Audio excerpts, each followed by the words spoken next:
Oh, damn. Oh, damn. We're They're taking going. the field. All right. Oh, now they do burp the on nat. mic. Yes, that would be lit. Let's go. Oh, now we're doing the national anthem. Okay. Oh, there's the flag. Are we live, John? Yep, we're live. All right, everybody, we're live. Take it two shots.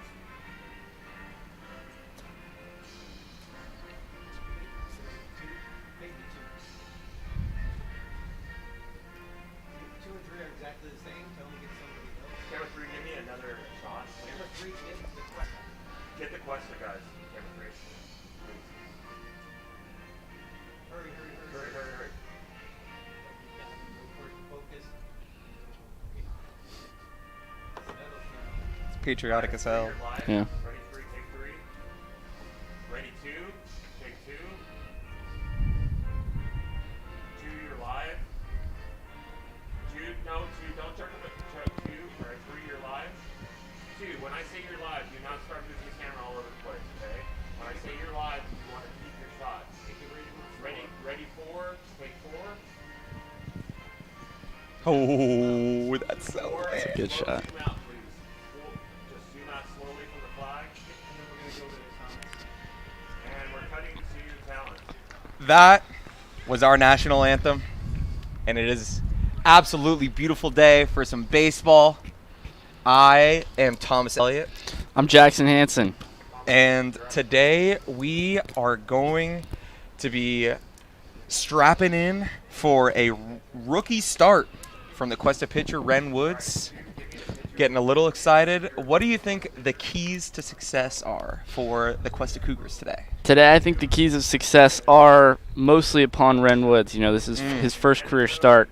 He's played 10 innings so far this season. In those innings, he's had a .9 ERA. So I think if he can keep that up, Yeah. the Cougars have a pretty good chance I today. would love to see that. I do believe that last year where we did this live streaming matchup, there was over 30 runs scored in the game. I don't know if we're hoping for that or not, depending on who scores the runs. But it should be an interesting one as the players have taken the field to get their arms loose. See, we got the first base ump getting some stretches in. And it's a great day for some baseball. A little breeze. I did check the weather. It says it's gonna increase the wind a little bit in the coming innings, so that might come into play here. The ball is going to be flying a little out of normal. So a high pop fly, something like that. You don't know where it's gonna land. There might be some errors so far in this game. Yeah, and not many clouds in the sky, so that will also add to the lack of vision. Indeed. That's going to be going on today. But, you know, we take what we have and we go with it. Indeed. So as we get started here in the next couple seconds, first batter is coming up to the plate, and we are about to start 9 innings of your Cuesta Cougars college baseball. With Makani Nabarro, William Dalton, William Dalton from the Oxnard Connors. He's taking the plate. First pitch is a low ball. And we are off to the races. Here comes the 1-0 count. Looks like that was low again. 0-2 count. Or a 2-0 count. Oh my God, I'm having a tough day.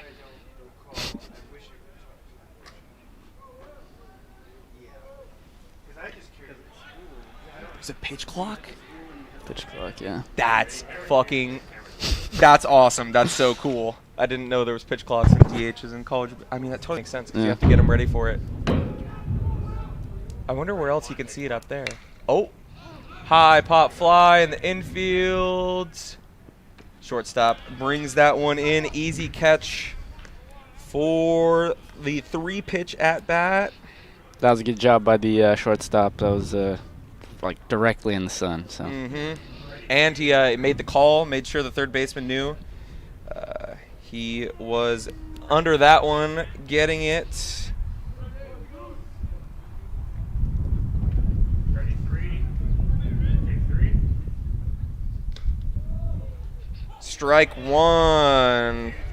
There we go. He's starting to find that zone again, getting a little warm.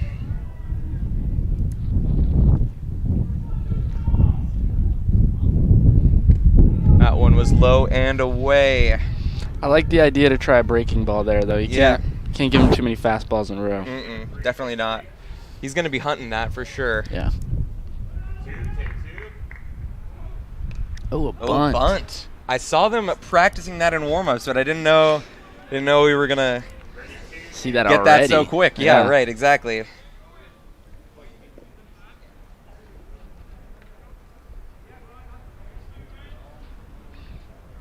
A bunt was an interesting choice there. I would have Yeah, I don't expected know. maybe if somebody was on base, but 1 strike, 1 out, top of the Yeah. first. Just lay one out. Why with not? nobody on base too. Yeah.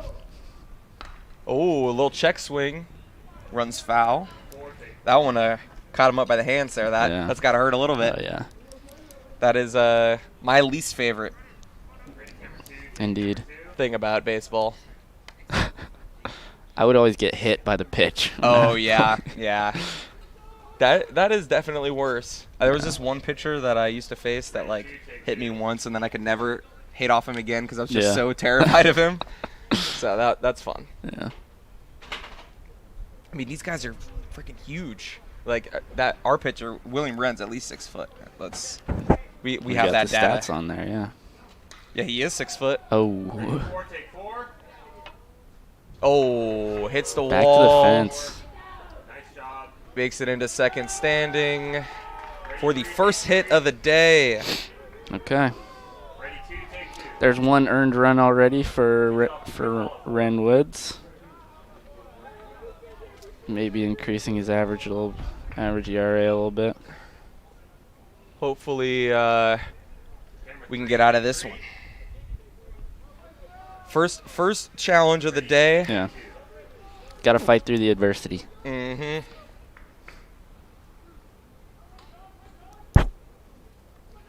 Here comes the first pitch of the at-bat.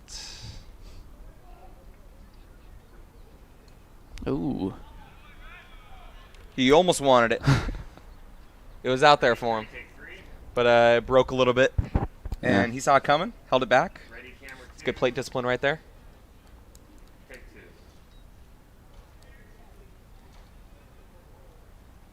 Oh, it was a strike anyway. Never mind. Yeah.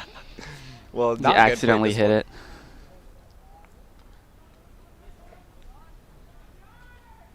Ooh. There we To go. second base. Easy play at first. And he holds the runner at third. Great running throw by Jerome Damery. Mm-hmm. Holding it down in the inner infield.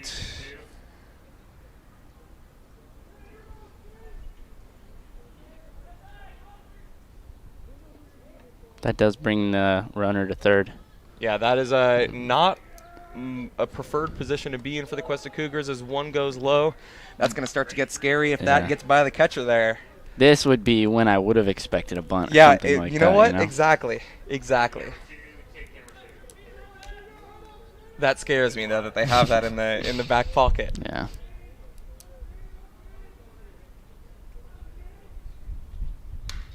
Oh, Uh-oh. That's gone. Oh my God, top of the fence. Damn. All right, that is a stand-up double and an RBI for the Oxnard Condors. And who got that RBI? That would be number 31, Jacob Stringer, the first baseman, as he goes back out to second with a monster hit, dead center. I really thought that was gone. if I I'm gonna thought be that was fully gone honest. as well. There was some demoralized looks from the outfield over there, Yeah. but first run is on the board. Yeah, Thomas. Oxnard has not been struggling to make contact. No, not at all, and that is not a good thing. Yeah. Not a good thing. All right, number 3, As Braden Ferguson steps up to the plate there, DH, I would assume he's also probably pretty good at batting if he's the DH. Yeah. So another runner in scoring position with one already on the board. Good job, too. I like that a lot better, too. A low that's pitch. Low. Yeah. Yeah, two And there's a 1-1 count. 2 outs. Just needs anything to get out of this inning, you know? Yeah. 1 is manageable. I like that. 2 is start to 2 is live. 2 is live. build a wall that you can't break down. Yeah. There we go. Nice pitch. Caught the bottom of the zone. Stay with him. Yes, I want that. Give me that drama. Yeah, I agree. 1-run innings, you can come back from that. That's not a big Stepping out of the box. hole to get yourself out of. Back to you two. I like that look. Good job, 2. 2 is live. A little bit heavy on the headroom there, too. Oh, wow. Check swing. Oh, no. Gets by the pitcher. Oh, Oh, no. The runner from third's coming in, standing up, no problem from the errant throw. As Braden Ferguson gets the second. And I don't believe that's an RBI because it's an error. Yeah, I'm not sure. We're going to have to get back to you on that one. But the score went to 2-0. Yeah. So that is unfortunate. That was a very tough grounder to get to, though. Just enough pace to get by Ren. It looked to me the pitcher wasn't quite ready to sprint for that. Took a less than optimal angle Yeah. towards that one as we go back to the same position we were in last batter with a new batter and another run on the board. And, yeah. Down 0-2. Oh, There we high fly ball. Here comes the second baseman. Good job, 4. Jerome. He is locking it down. And we get out of that one. Good job, guys. You know, Live, just follow those we were just talking about how 1 would have been better than 2, and that is true, but 2 is better than 3. Yeah. So all things considered, haven't even seen them get to bat yet. So not all hope is lost. That's what I'm getting. Especially with how Cuesta's been hitting this year, you know. Yeah, for sure. In 34 games, they've scored. Their batting average as a team is 297. That's pretty which damn is good. very good. You don't see that, but I think Alan Hancock right now is batting 750 against us. So hopefully we can fix that one, you know. But back to what you were saying earlier, you're absolutely right. Oxnard is having zero trouble making contact with the ball. And then at some point, you know, the ball is going to find the right part of the field.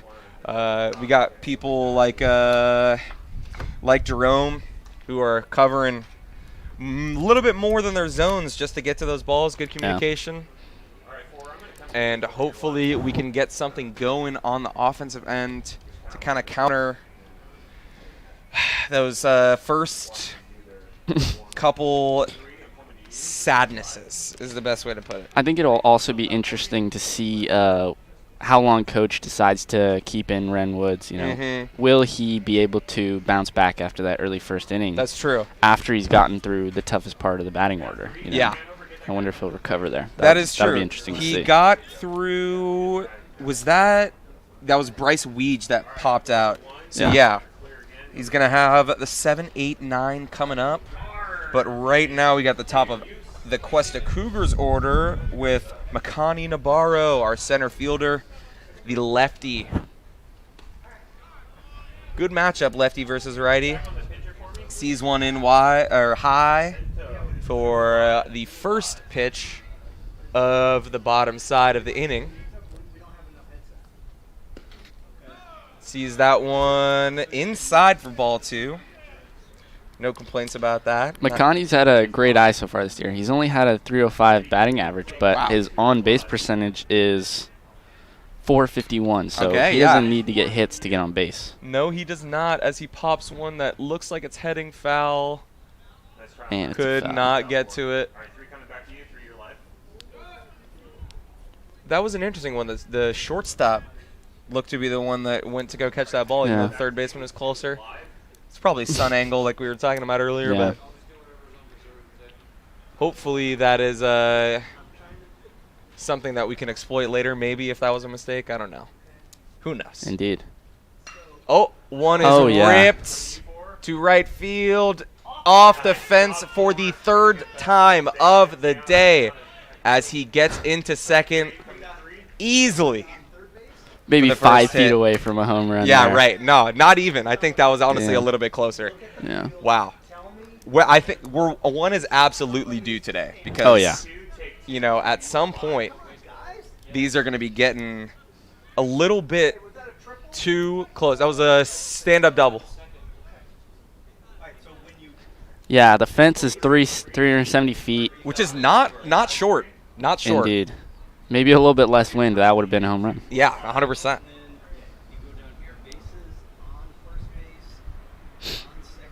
Takes one low. AJ Martinez, our shortstop. Probably the 2 most significant defensive positions on the field, batting number 1 and number 2. Those are the leaders of the the outfield and the infield, respectively. I also think the catchers are rather underrated defensive That position. is a great point as one's lined in to right field, but the throw gets into the cutoff and holds Makai Navarro at third. So we got first and third, no outs for Yock Sinclair, our right fielder. This is a great start to the inning. Great start to the inning, you know.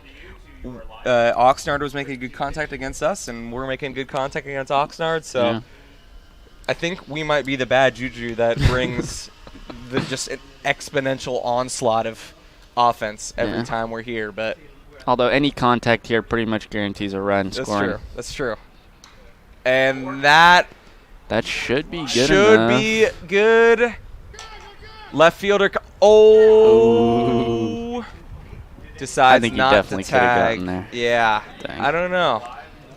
You got to listen to the base coach. Of course. But that one's a tough one. Left field is unfortunate because that is closer to that third base side. Yeah. If that was in right field, I think that would have been easy.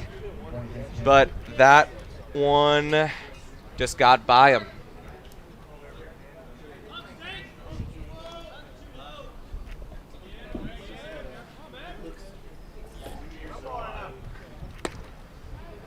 Takes a strike.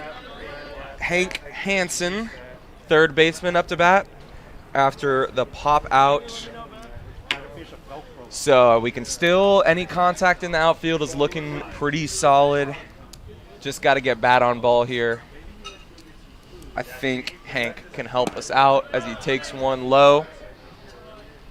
If it were to be anyone, I think Hank would be the best because that's true. He's tied for the best batting average on the team right now with 358. 358. That's pretty monstrous. Very nice. Yeah. That's pretty monstrous. The 1-1 count. Hit hard, just by the shortstop. The runner comes to score. Hank gets that RBI that we were just foreshadowing. Now there's a runner on first and second. 1 out. The score is 2-1. Cuesta Cougars. So, chipping away at the damage here as Gavin Colombo steps up to the plate. Our left fielder. Gavin Colombo's been playing amazing this season, too. He was tied with Hank Hansen for that batting average. That batting average, 358. As he makes contact and it gets by to the left fielder. We have bases loaded for Jesse Saucedo. What a start to the game. This is an incredible start to the game. Yeah, I'm thinking we're going to see some action coming up for the rest of the day. This is some exciting stuff. Bases loaded, you don't get that too often, but got to capitalize when we're there, especially with 1 out. And now we've got the designated hitter up, no? Mm-hmm. Yeah. We do. Oh, foul ball near us. Oh, you might have heard that on the soundboard. I was ready for it. Yeah. You know, my secondary goal for the day is to snag one right here. Catch. It's possible. Yeah. That would really make make the rest of my day. Yeah. People do that in the majors, you know. Yeah, right. People and it's watching. like the best thing ever. I saw one guy drop his baby, catch the ball, and then re-catch his baby in like 1 second. You know, That's an interesting priorities, but you know, the baby was caught, so Indeed. Can only hate a little bit. You know, I was dropped as a child, but not intentionally. It's not about where you come from; it's about what you make of yourself. Exactly. You know, so true, so true. Weak contact. That one's going foul towards the home dugout. 0-2 count here. Not the best position to be in for a batter. You got to protect at all costs.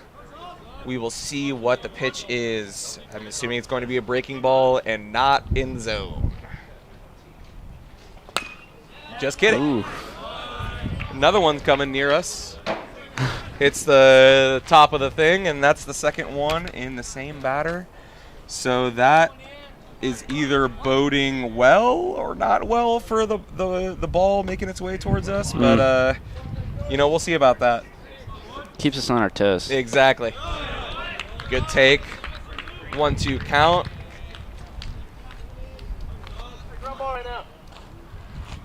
I wish we did know which Cuesta Cougars bat broke, but we did, when we were setting up, we did see an aluminum bat snap in half in the batting cage. So that just, that's definitely enough to score a run. A deep pop out as third scores to tie the game. That was the leadoff batter, Makai Navarro, coming in for the run. It was A.J. Martinez, right? Of course. Makai Navarro was the first run.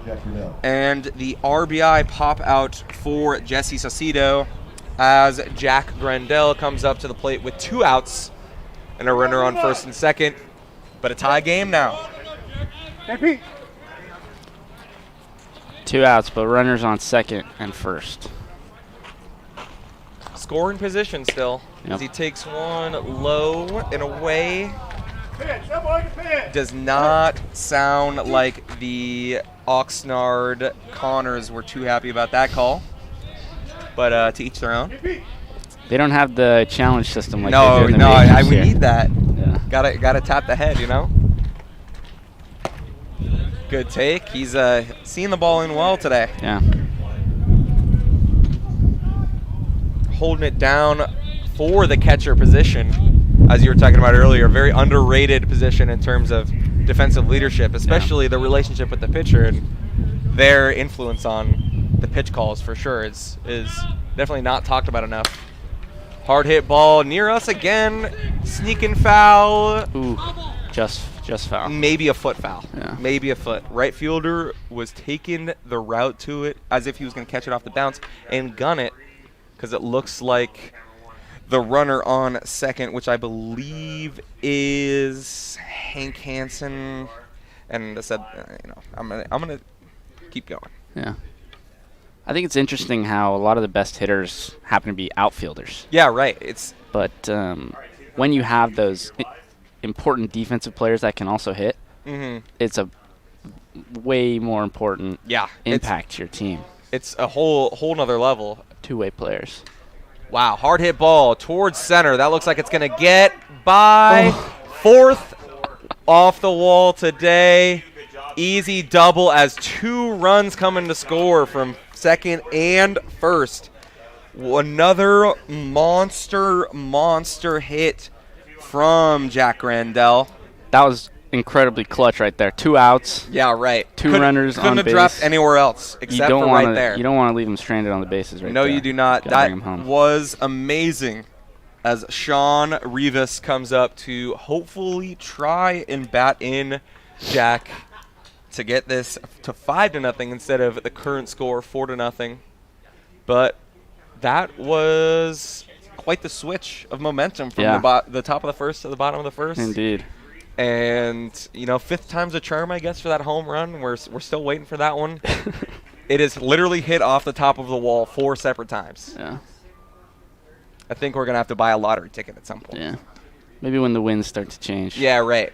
Yeah. Later on in the game, because I don't think we're going to be seeing a mercy rule like we did in the softball game earlier. Yeah. Both these teams love to score, so it's going to be a battle. It is going to be a battle. I'm very interested to see when the starting pitchers will come out, though, especially for something like that. Yeah. It's got to do something to your motivation and just be getting raked off. So such a terrible experience to have that happen to you.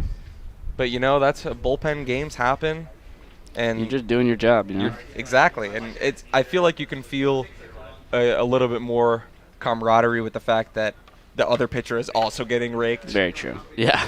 So it's just kind of like a offensive battle. Oh, swinging for the fences on that one, but it was low for the strikeouts. Very nice. As the bottom of the first comes to the close with the Cuesta Cougars having 4 and the Oxnard Condors having 2.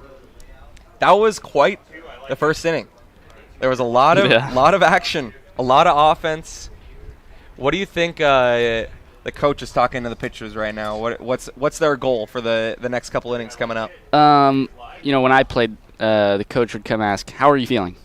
True. And I think after that bottom of the inning, Ren Woods is feeling a lot better about himself. Oh, 100%. He's ready to go. You see him out there already, getting that arm warm. And I think you're totally right. That's where kind of the team sport is great. Is that like if you make a mistake or like you're the reason one run scores, like everyone else picks you up and like kind of takes you to the finish line.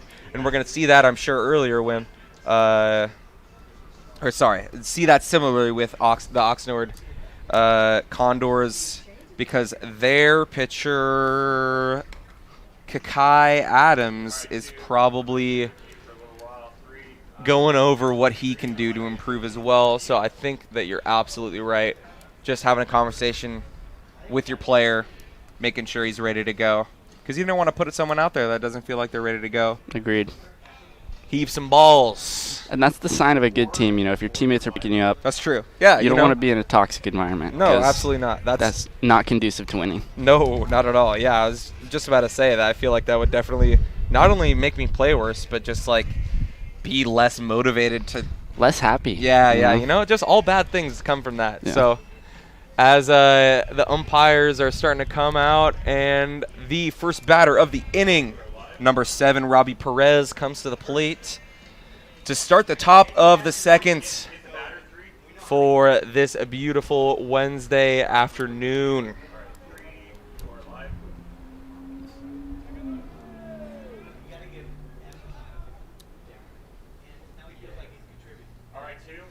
This is Robbie Perez. Robbie Perez is settling in. The catcher for the Oxnard Condors. Not Condors.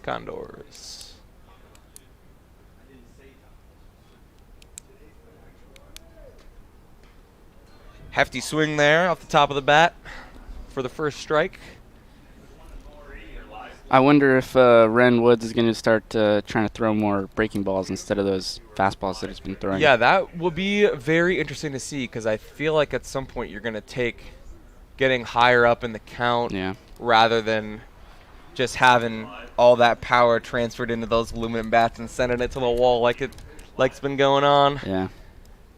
So this is the 1-1 count. That was a 2-1 count. Sorry about that. And it is now a 3-1 count. Notoriously a batter's count, because they have a lot of power and there's a lot of pressure on Ren to throw a strike here.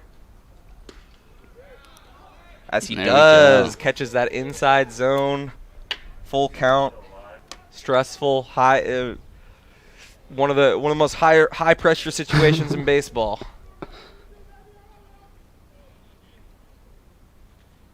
Oh yeah, that's low, and he takes the walk. Is that the first walk for Ren? I believe that is the first walk for Ren. Yeah. And he also doesn't have the strikeout. Adams has to strike out. Okay. As Caden Palanca, the third baseman, comes up to bat for Oxnard with a runner on first. Pick off to first. Just snuck in there in time. I do like how Ren Woods is playing this inning so far, though. He does it. He looks confident. He looks like he is not bothered by that rougher top of the first, and he is ready to establish himself in this game. And he's making another bunt. He's making those batters work to get. He is, absolutely. You know. Second bunt attempt of the day. Yeah. This time a runner's on base and there's no outs, so, you know, I get it, but I don't get it as much. Yeah. Maybe to try and avoid the grounding into the double play. Yeah. Another pickoff. This is where the crowd starts booing in most professional baseball settings. But that is the last one he has for this batter, at least. Another swing, just caught the top of the bat. He's going to take this count to 0-2. Notoriously a pitcher's count. Yeah. And you're definitely going to see some of those off-speed pitches like you were mentioning earlier. That one, catcher Jock Randell got in front of that one, made sure to block it with his body so that Robbie Perez didn't think about going anywhere because he was thinking about it. Yeah. 1-2 count. Ooh, got him right there. A little off-speed pitch there. That was Super nice. off-speed, mixing up that velocity. That's the stuff that gets me right there. 'Cause Yeah. you're so loaded and ready for that fastball, and then a 70-mile-per-hour changeup comes in, and you're swinging. You're already through your swing before the ball even crosses the home plate. So now Ren's playing mind games with the batters. yeah, you're right, and he gets his first strikeout of the day. Yeah. As the 9-hitter comes up, Luis Cervantes, the shortstop, hoping to advance his friend Robbie Perez to get some of his deficit back here in the top of the second. Showing bunt, but he pulls it back as it was a little bit high for the first ball.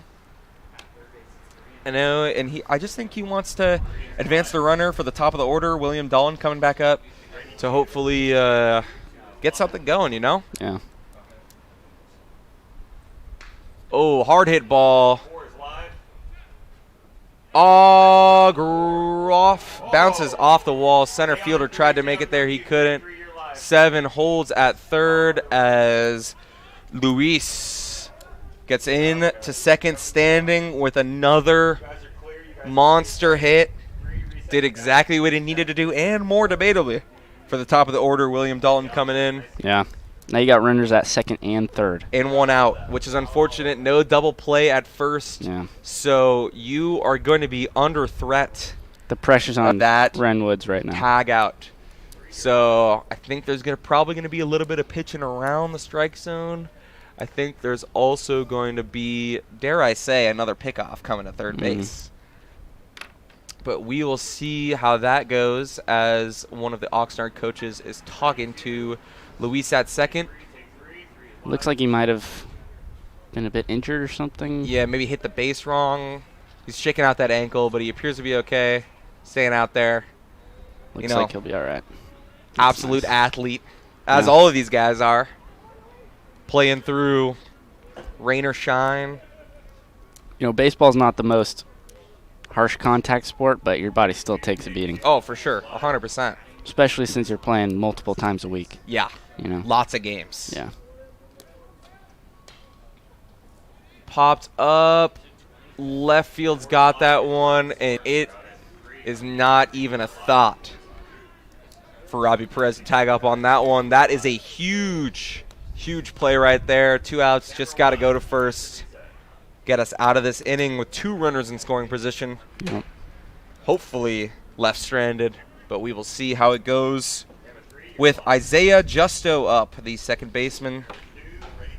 First pitch of his second at-bat. Is that a knuckleball? It looked pretty nasty, but it looked like it was a little bit outside. Yeah. But he's definitely messing around with that velocity, which I think is definitely smart. He's seen it work out for him earlier today. Fastball comes in. He turns on it, pops it up. Center field calls it. Hat off, ball in glove, and those 2 runners on second and third are left stranded. That's the inning. Stranded. That's what a pitcher wants to hear, though. That is what a pitcher wants to hear. Indeed. That is, it's going to happen inevitably in baseball, but I feel like that is going to be the story of the rest of today's game, is how many runners are left on base when you get out of those innings, because that's really what it comes down to. Agreed. As we're getting ready to start the bottom of the second. Yes. First inning with no runs. We will see how well that goes. Could Cuesta. just be the pitchers getting warmed up a little bit. Maybe That's even true. the infielders, Just gotta, see the ball, get some reps. Yeah. Work that rest off. Do you know who's batting next? I believe. I'm gonna go out on a limb and say it is Jerome. I'm gonna go out on a limb and say I agree. Okay, because I don't think we got through the bottom of the order. Who's that swinging over there? What? I can't see his number. And he's not on the broadcast. So we will get that to you shortly on who is coming up for the Cuesta Cougars, because we can't tell right now. He is a lefty, though, so we're going to see his number. Yes, we will. And then we can tell you for sure. Number 3, Jerome, yes. Cheeky Jerome, as we get the 9-1-2 batters coming up for the Cuesta Cougars. Jerome seeing his first couple pitches of the day. Let's see what he can do. Let's see if the trend follows from the earlier inning. Or from the top of the inning, where the 9-hitter hit that nice one to get on base and scared the Cougars a little bit, scared to run, but they were able to get out of it. As the 0-1 comes in, that one's a strike. He looks to be taking his time. Working up the pitch count a little bit. He does. He wants to get his pitch, and I can totally respect that. You don't want to be swinging at stuff you don't feel like you're going to get good contact on. That is one of the examples of great contact, and just like you said at the top of this inning, the 9-hitters getting on base for the top of their order. That is a big deal as Makani Nabarro comes up for his second at-bat. He had a nice hit earlier today, looking to add to the success story of these first couple innings. Yeah. And maybe driving a runner, maybe hit a home run. Anything can happen. Get it that extra couple feet to get it out. Yeah, right, exactly. Yeah. Exactly. I feel like it's just a little nudge. That's all we need. Yeah. Saw the first one low. Here comes the 1-0 pitch. That one's high. He's really stringing them out here. These are good counts though. I like seeing that one out, and like you were saying with that pitch count, Agreed. every pitch your arm gets a little bit less control, a little bit less power. More fatigue, and you can't. You get a soft one right down the middle. Yeah, and it only takes one pitch, especially in scary scenarios like the Cuesta defense saw at the top of this inning. Yeah. Just one pitch can tie up a ball game or give you the lead. Or leave multiple runners stranded. That's true. As well. That is true. That is the tail side of that coin. As the 3-0 comes, takes one. I don't know. That might have been a little low, champ. But I like that take though. You're up 3-0. Oh yeah, you're taking taking pitch that. to you. Yeah, 100%. And now I honestly like a 3-1 a little bit better than a 3-0, just because that he's now in the mindset where he's going to try and strike you out. Yeah. As he makes contact and fouls it off for the full count. This is the downside of swinging on 3-1, though. Yeah. Is you get yourself in the full counts. Or not swinging on the 3-0 strike that comes in. Exactly. Exactly. That is a probably better way to look at it. Got to play protect here. As he ticks one And low. He walks him. And they sent Jerome anyway. I think they were pretty confident that something was going to happen, which meant he was running no matter what. Yeah. Had to make sure he got over there, even though he was guaranteed that spot anyway. Yeah. As A.J. Martinez comes up with runners on first and second and no outs in the bottom of the second. Takes one low and inside. It's starting to slow down a little bit. That first inning was just rapid fire. I think that's a smart strategy by the Condors here. Yeah, for sure. You know, get a little bit of control, even if it means, you know, giving everyone a little more rest. But that means they're playing out their pace, which is, I mean, based on the 4 runs in the first inning, it's probably something probably better. Yeah. But no outs with a runner in scoring position, another runner on first is not ideal. As A.J. Martinez takes his second ball, 2-1 count, and settles in for the 4th pitch of the at-bat.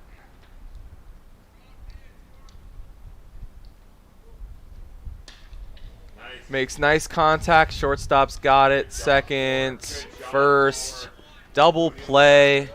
He's safe. He's safe at first. Yeah, safe at first. Wow, okay. Beat the throw. Beat the throw, and they did not get the leader runner, so that's just a fielder's choice. Can't be mad about that from AJ, advancing the runner to third. Indeed. And only 1 out. You know, we don't get the speed stats of these players. You know, like in the MLB, it shows you their, or I don't know if it shows you their 40 time, but yeah, right. On the MLB video games, you know, they have really fast players and really slow players. He's got 90s. He was at gunning. least. As one gets by the third baseman, runner comes in to score. Throw comes into the cutoff. Stand-up double. First pitch for Yock Sinclair. Bats in Jerome. And it is now a 5-2 ball game. That was one of the best places he could hit it because the outfield was cheating a bit towards right field. I guess he has a tendency towards hitting it right, but he just on that one, caught it right up the line. Yep. Stayed fair. Perfect. And now here comes Hank.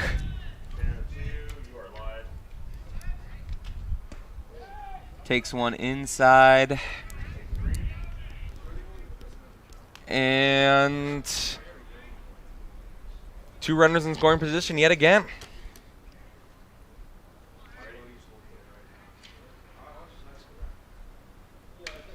Hard hit ball. Left fielder able to make the play, but the runner on third is going to end up tagging for another run. Yeah. Making it a 6-2 ball game. And I believe that was Makani Nabarro that came in to score there. Yeah. And we still have Yock sitting on second. 2 outs now. And we already said, nope, that was Hank. This is Gavin. Yep. Taking mean cuts here, Cuesta Cougars. They want this, you know? Yeah.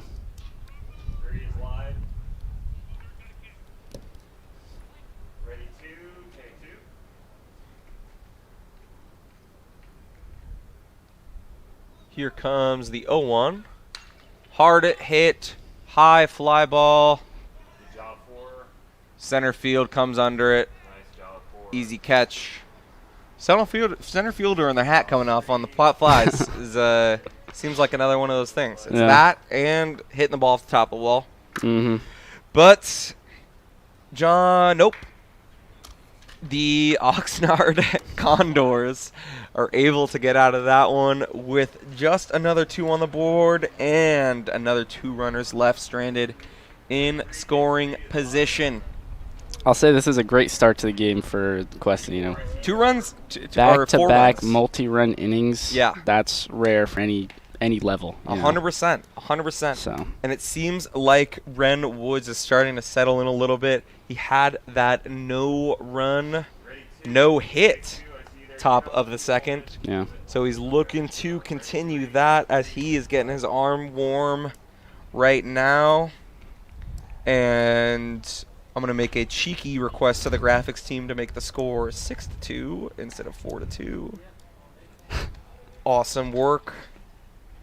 And who is coming up for Oxnard? I believe just Isaiah Justo was their last batter. Josh Nisher? Josh. You know what? It's Josh, It's just Josh.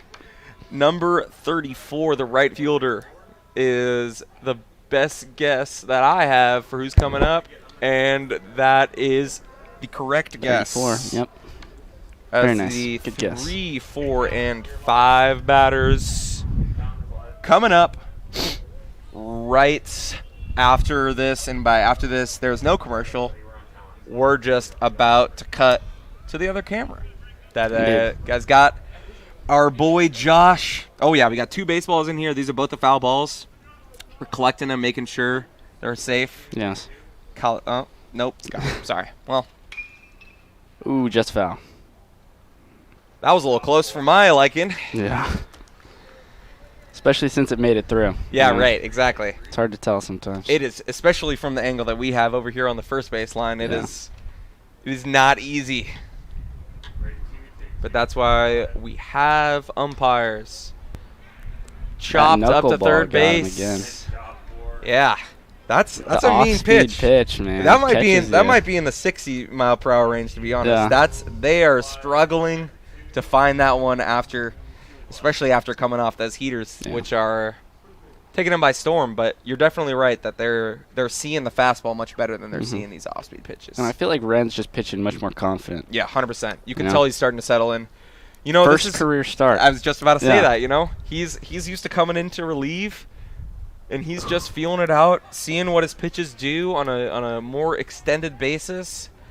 As he faces Jacob Stringer, the first baseman. Already given him a strike, and the 0-1 is coming soon. That one a little bit low. The first ball, as the wind is starting to pick up. Yeah. That does bode well for a possible home run, but you got to make contact first. Contact is made, blocked. Good stop by AJ Martinez to hold Jacob Stringer to just first base. That is one of the tougher plays that you're going to see. And just got his body in front of it, minimizing the damage. That's all you can ask for, to be honest. Stay on that pitcher, too, unless there's going to be a lull. That's kind of your home base. Stay with that guy. Don't reset something. Low swing for number 11, Braden Ferguson. He had a nice hit. His first at-bat, that hit off the wall. And he is looking for a similar deal this at-bat. Inside for ball 1. It's interesting how the batting average works, because you'd think if they're batting 330 or something, 1 in 3 hits, they're likely to get it or 1 in 3 at-bats, they're likely to get a hit. But it's more so they'll get 3 hits and then absolutely 8 streaky. non-hits. Very streaky. 100%. That is a very good point. That is a lot of baseball feels like it's rhythm for sure. Yeah. And like you were saying with the pitcher earlier, just starting to settle in. And I think you're absolutely right that the guys that are hitting are going to keep hitting. This one's popped up to left, but the left fielder gets there. And he got it. Nice. Hat's coming off again. These guys are putting it all out there, sprinting, and they're getting there. Yeah. Looking for another 1-2-3 inning from Ren Woods. We have Bryce Weege, the center fielder, coming up with 2 outs. And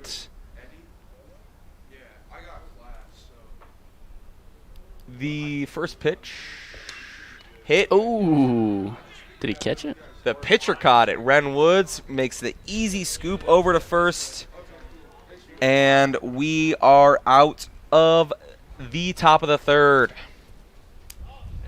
So the pitching has really started to settle in for Cuesta. Renwoods is feeling good. Had that single, but error, not error, it's all relative. Yeah. And we're playing much better than that first inning where we gave up a little too many hits. I think being able to play through that error speaks a lot towards this team. For sure. The camaraderie, the way they're able to bounce back. That's I really definitely important. see the body language after that one. Everyone's telling their guy, like, you got it, next play. Yeah. And they were ready for it. And the other players come and help you out. Left fielders running even though he's in a shift to get that fly ball. And pitcher makes a nice fielding play. Indeed. Scoops it up over to the first baseman and ends the inning. So that's 3 innings pitched now for Ren Woods. And he has 2 earned runs in 3 innings. So that's going to make his 6 ERA for today, but that's going to change because he's going to pitch more innings. Yeah. And then we'll see where that goes. As gonna need to see that number up close. I do not have good eyesight. Maybe. I think it was after Gavin Colombo. It's Jesse. Nope, it's not. I don't think that's 51. It might be Yock. It looks like 31 that is almost. That's 51. I think Oh, that's 51. Jesse Sacido. Yes, it Yep. is. As he hits one deep, the winds. Center fielder jumps a little too just early. a little too early. As that one comes in at the warning tracks. We've had 4 off the wall and 2 warning track hits. Wow. As they stand up, first pitch double for Jesse. I wonder if because I've heard a lot about the Rocky Stadium up in Colorado. Yes, up and there that at ball the just high altitude, yeah. less wind resistance. Yeah. That is always a very interesting one, and it's also very funny that they cannot sign a pitcher to save their life because no one wants to pitch for them. And Yeah. when so much money is relying on your stats, I don't think I would make that choice either. Sure. Another first pitch hit for Jesse Sacido. Nope, that was Yock Randell that advanced Jesse Sacido to third with the outfield single.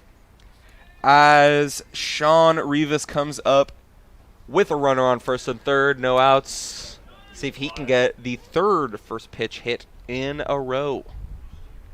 Sean Rivas, the first baseman, is batting .286 so far this season. 286, not too shabby. There's a lot of people who aren't batting .286. No.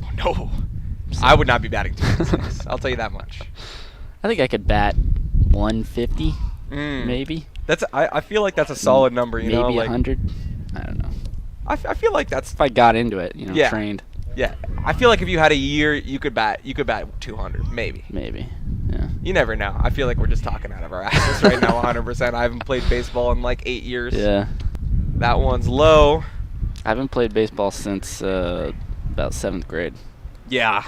I think I was in 6th grade. I remember that season's the first time I saw a curveball. I'm like, oh Oh, my yeah, god, get me out of here. What is this? Get me out of here. Yeah. Yeah. No, that I remember I played 2 years where like they actually had kids pitching to you instead of pitching machines. Yeah. And then I was like, I'm done. That's it for me. When it's a real person, I can't do it. Yeah, you're right. And there was just some specimens. Like there was this one dude, I'm gonna name drop his first name. His name's Taru. And he was just tall and lanky, and he threw like 70 miles per hour in like 5th grade. Wow. And I was absolutely terrified of this dude. But he was on my team the first year that kids were pitching. So I saw That's him nice. hit a bunch of kids in the head instead of me. Don't have to worry about it. So that was awesome. 1-2 count coming for the first baseman, Sean Rivera's. Pick off. Trying to pick him off here. And that one was a little interesting. I like the aggressive base running, though. That's true. That's true. Because that's in the back of his mind weighing on him while he's trying to pitch. Yeah, especially if you're on that back side of the pitcher, you can play those mind games. 1-2 comes in low. They called that a strike? Or no, it was No, ball, they called sorry. that a ball. No, thank God. Yeah. I was about to say. I don't know.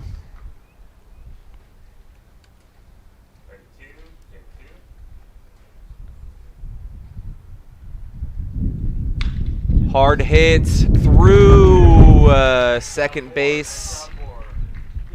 Throw comes in to second as number 51, Jesse Saucedo, comes in to score on the RBI from Sean, making it 7-2 with Jerome Damry coming up. Yeah, I thought it was interesting there. It looked like the base runner wanted to go for third, but the base coach was like, stop. And that's the importance, you know. Yeah. Sometimes you get greedy wanting to go for an extra base. But Oh, yeah. Bunt laid down. Throw is made at first for the first out of the day, but advances the runners to second and third to get them out of the way. Very respectable sacrifice bunt from Jerome there. It's a team game, you know. As we're seeing a pitcher for the Oxnard Condors coming into the bullpen to warm up.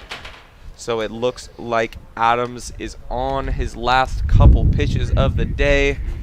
Facing the top of the order, Makai Nabarro for the third time here in the bottom of the third.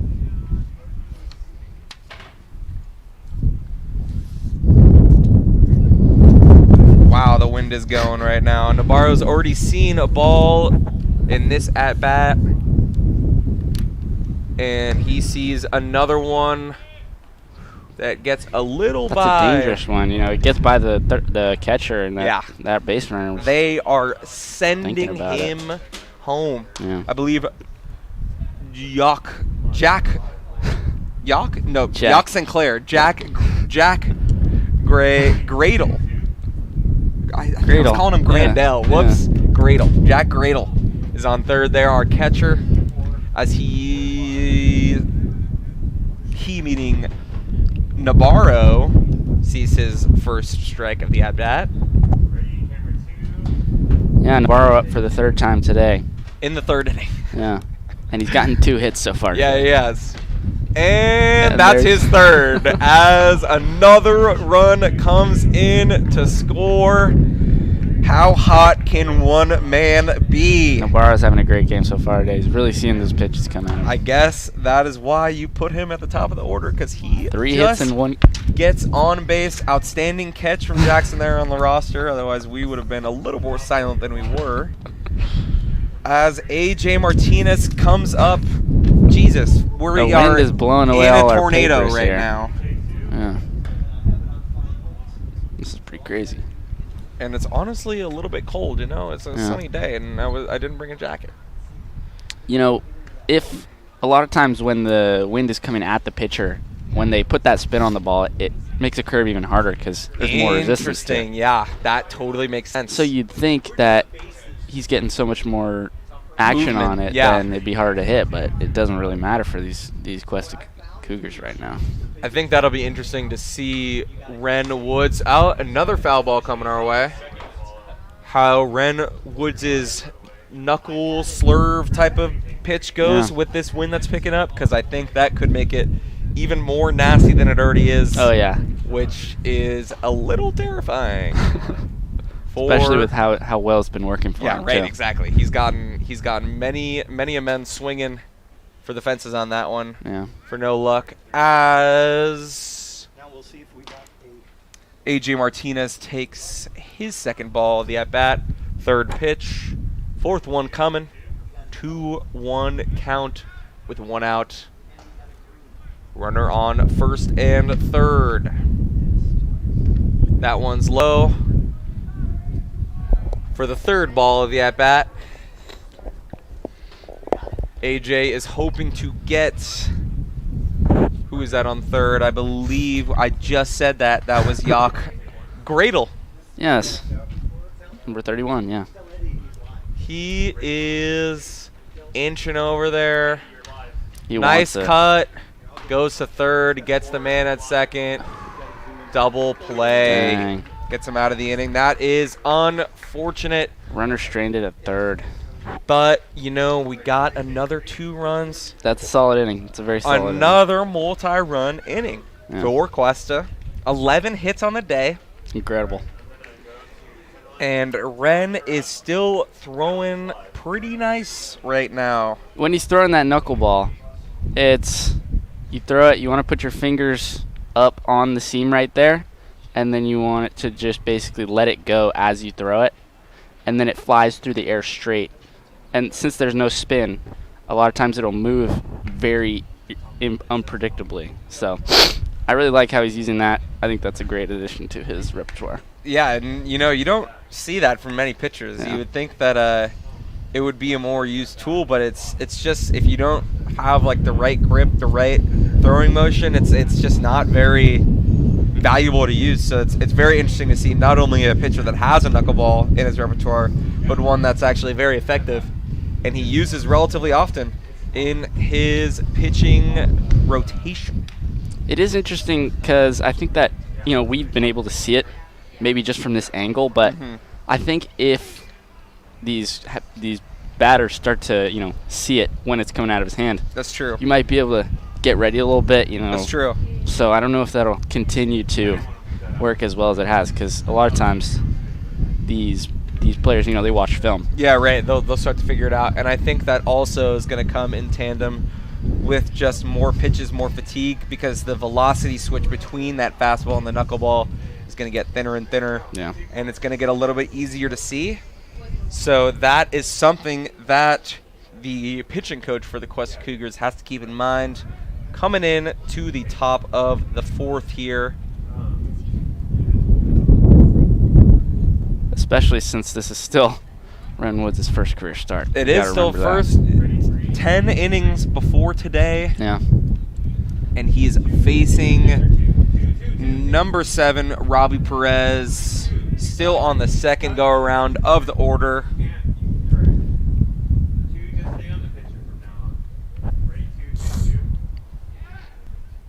Here comes the 0-1 count. Inside, says umpire, which I don't know. I don't know. On the TV angle, it looked pretty good. I think it was a good call. Okay, you know what? I will stop hating a little bit. You gotta be indifferent towards Yeah, these right, pitchers, exactly. Exactly. Yeah. Gotta be indifferent, I'm not rooting for anyone. I'm truly just here to watch great baseball. Yeah. And we have succeeded so far. I want to watch great baseball where Cuesta wins by a lot. Yes, exactly. If I'm being honest. Two things can be true. Yeah. God gave us two hands. It's true. Takes a third ball, bringing the count from 0-1 to 3-1. I wonder if pitchers would rather give up a hit or a walk. That's a good question. That is a good question.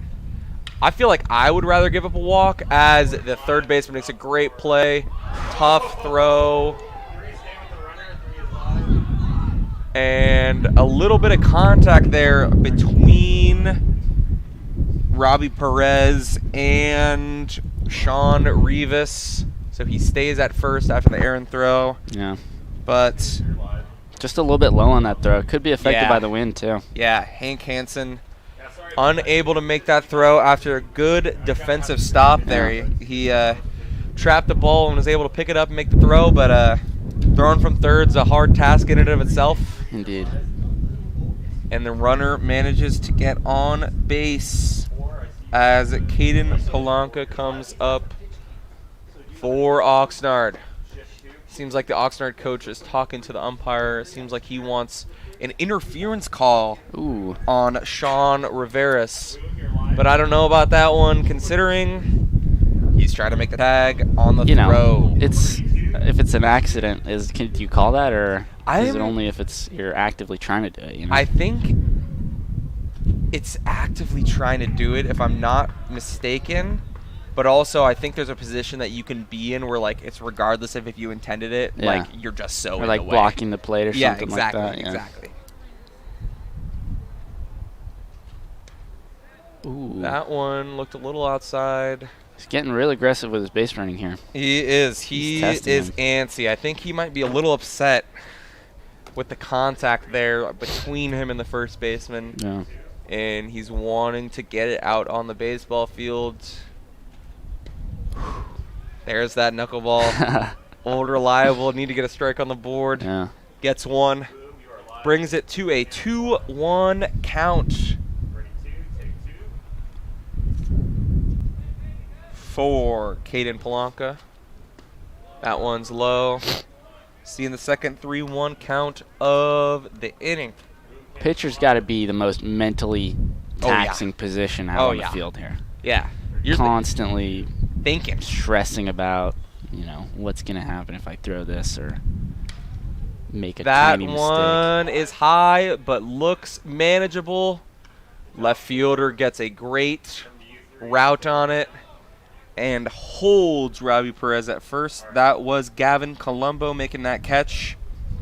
Bringing up Luis Cervantes, who had another one of those monster hits. I believe that was a warning track one that bounced, not one that hit off the wall. But anyways, he still is raking at the bottom of the order on his second at-bat, hoping to bring William Dalton up. Pick off to first, and that was a little close. Yeah.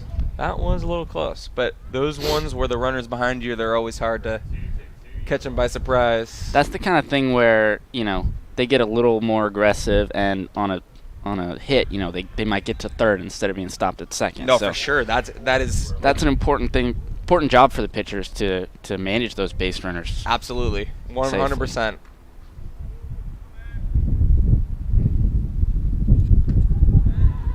Wow, and the catcher's throwing at him. He's that aggressive. Yeah. Ooh, it's getting a little spicy. Testing him here. One out here, so you don't want to be too aggressive. Yeah. But he is trying to get in Cuesta's heads. They've also had nothing going for about 3 innings here. Oh, my God. What a catch. That was A.J. Martinez getting the jersey dirty. That was an athletic and agile play. He was about 3 feet horizontal in the air right there. Right, and that was not a slow ball coming at him. That was probably the best defensive play of the day. Yeah. From number 24, the shortstop. AJ is having a great day on both sides of the ball. Oh, yeah. As William Dalton comes up with 2 outs and a runner on first.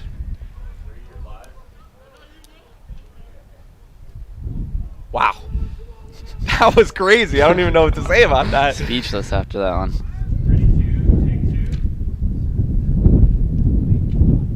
That one's low.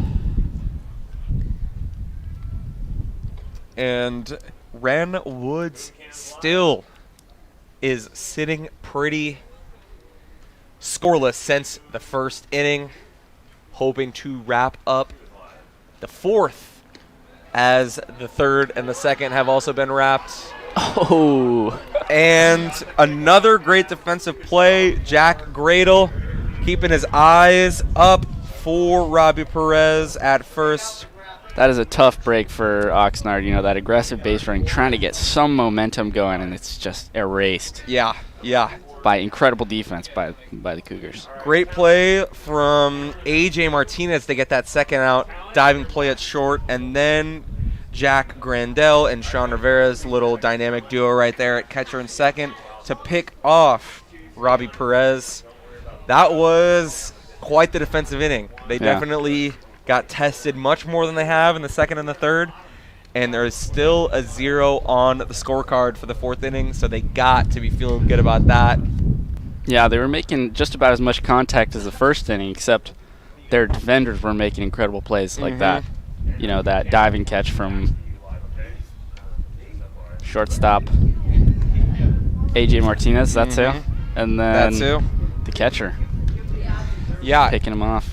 Looks like Kakai Adams is still in the game for now. Interesting. As 8 earned runs so far today in there. Yeah. I wonder how many relieving pitchers they have. Hi. I got no message that we were. You know what? Actually, I said it twice. But My bad. If you guys don't know, I'm Thomas. And I'm Jackson. And we are the ones that are giving you this amazing play-by-play for this amazing baseball game in this amazing score of this baseball game. In this amazing land In this of amazing California. land of San Luis Obispo, as the first pitch comes for somebody that is batting that I cannot see his number. It looks like a single-digit number. So I believe that would be Yock Sinclair, number 6, the right fielder. Taking the first ball. Yup. Yock Sinclair. From Batting Draper, 341. Utah. Wow. I didn't know people came to the school from. I did not know far that away. either, but I mean, if you're batting 341, They'll they'll take take you. you. 100%. Come anywhere you want. Uh-huh. No, okay. Pause. Sorry. Hard swing gets by the shortstop into the outfield as Yock rounds first and stays. Nice contact there for Yock. Getting on base for Hank Hansen to come and make his presence known. 4th time around the order. Last time he had a sacrifice out just to score the RBI. Yes, he but, did. He did. You know, that's an important part of the game. It is a very important part of the game. We were talking about that earlier with the stranded runners. Yeah. You got to take advantage of the positions when you have the outs to make those sacrifice plays. I'd rather get out to get an RBI than get a triple yeah, just 100%. to be left on base, you know? 100%. And I think that many of the Cuesta Cougars would agree with you on that one. Another pop-up. This one is shallow. First base. Oh, the catcher got to. Wow. It's a tough play gusty from the out catcher here. there. Yeah. That ball was moving up there. That was a high pop-up. Kind of in an interesting position for the first baseman and catcher to figure out, but Robbie Perez getting under it, getting the catch as Gavin Colombo comes up. Interesting, we haven't seen any stolen bases here so far this game, you know? That is a good point. Although the pitcher has been very aggressive in keeping that base runner close. You know? That's true. Even with a couple pass balls, though, that's the interesting thing. So I Yeah. think there's probably, like you were saying earlier when they're watching film, they see that Jack Gradle and Robbie Perez have a nice arm on them, and they don't necessarily want to test it unless it's absolutely certain. As Gavin Colombo takes one to the lower back there and takes his base. And Jesse Cecedo, number 51, the DH, is going to come up with one out. A run. Second. A runner on first and second, one out. I don't know if you heard that because I couldn't hear myself, but now we're back. Might have cut out, but we're back, yeah. We're back. Taking one low and away in the dirt. Yeah, that was nice that ball just grazed him, though, because I remember playing just go straight into you. Yeah. And we were playing like little kids. These are like full-grown adults that are throwing Heavy the ball balls, 80 miles you know? per hour. Yeah. So that is awesome. One hit to the third baseman, gets the runner at second and first. Those double plays are keeping this ball game alive for the Oxnard Condors. First scoreless inning for the Cougars there. So yeah, that is something to look out for as we get into the meat and bones of this game, reaching about the halfway point. yeah. Mathematically, there is no halfway point, but this is as close as it gets as we wrapped up the fourth. And it looks like they're going to be keeping in Ren Woods for another inning here. At the very least, and I do not disagree with that choice from Coach. 3 scoreless innings in a row for him. He's been dealing, and especially because Cuesta has that 6-point buffer, you can afford to let him cook a little more, as they say. Agreed. Umps are having a cordial conversation over there. It could be social chatter. It could be strategy on how to officiate this game better. They're covering their mouths. They want to make sure that no one can read their lips. Yeah. So that tells me that something very important is going on. Something very secretive. They're thinking, how can we rig this game? Right, exactly. Who paid us more money? Yes, yes. as number 24, William Dalton, is stepping up. Top of the order, third time around in the order for the Condors.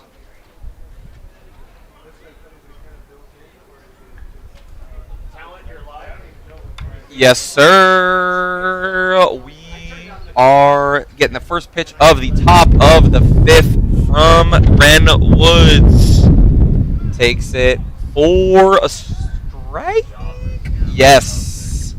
That one found the zone.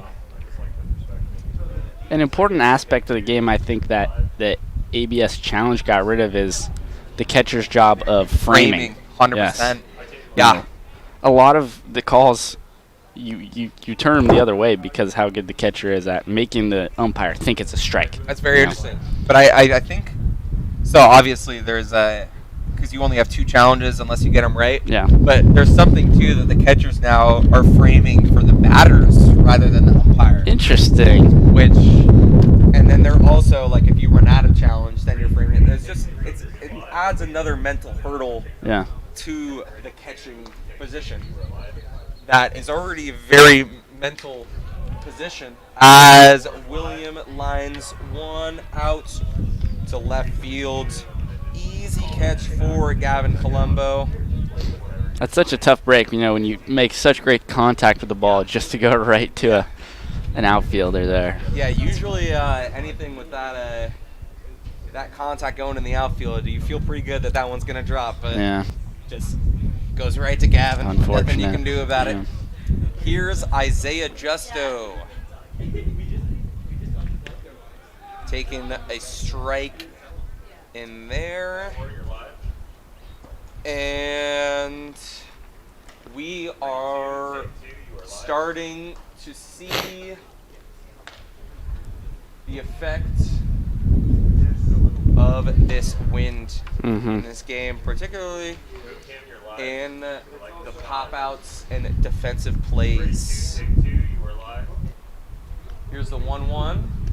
That one is low for the second ball. And Ren Woods is going to try to get the second batter of the inning out. And he pitches another good strike for the 2-2 count. This inning will have been the 1-2-3 batters of order.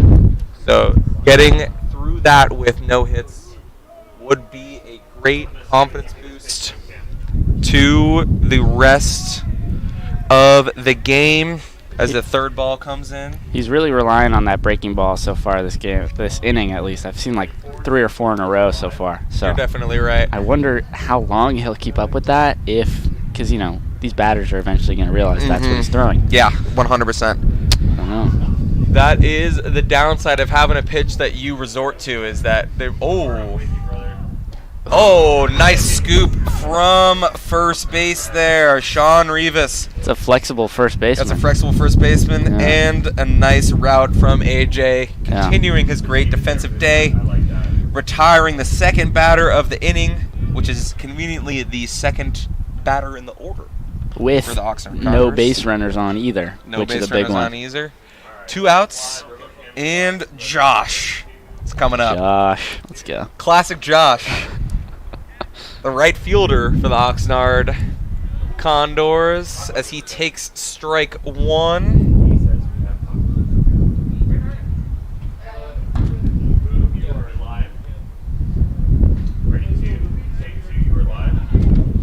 Ooh, out of caught him there. For the second strike of the at-bat. I bet it's so satisfying for Bren to have that work on these batters. Yeah, those big whiffs got to feel great. That one is low. He's doing it a lot, though. Yeah, I don't know. I'm getting kind of concerned. Yeah. He might have been let know that the relievers are going to come in for him after this great stint soon. So he's just letting it all out there. They do have Wow. But he is dealing right now. Yeah. With his 3rd or 4th strikeout of the day. I would guess that all of those were on those knuckleballs. Yeah. Cougars did have a pitcher warming up in the bullpen, but do you bring him in? Do you let Ren go? I don't know. Until he starts to show some cracks? I would honestly leave Ren in for at least another inning, Yeah. That's a tough coaching decision. That is. Or even 2 innings, to be honest. Because if you could get away with 2 pitchers in the game getting 7 innings, 2-run ball, I'm not upset about that whatsoever, especially with how Cuesta is playing offensively.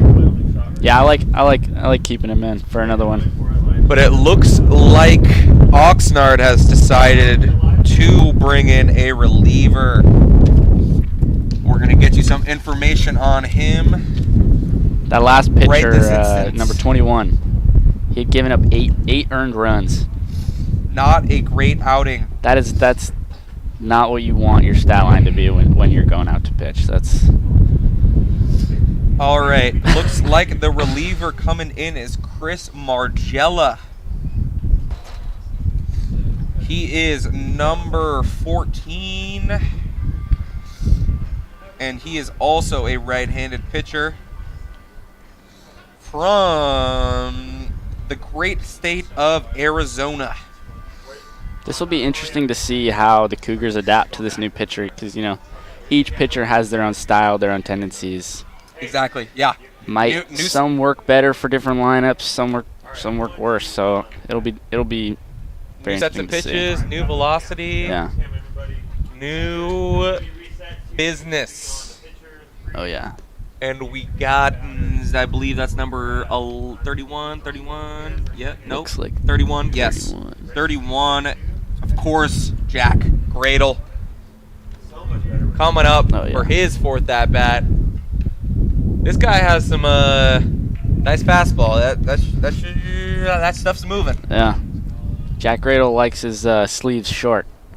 Wants his shoulders exposed. I like that, Gun show. Yeah. Takes one for the second strike of the at-bat. 2-2.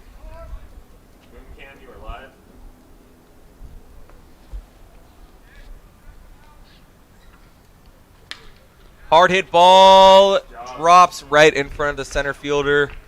Going to really be good contact. An easy single for Jack.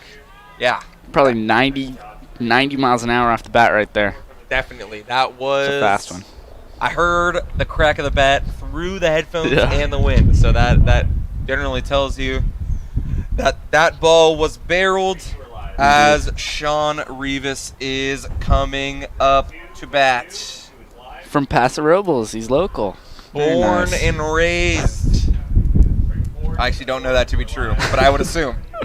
I don't know how long he's been there. But he's there. He was there before he was here. Yeah. He might still be there. Who knows? That's true.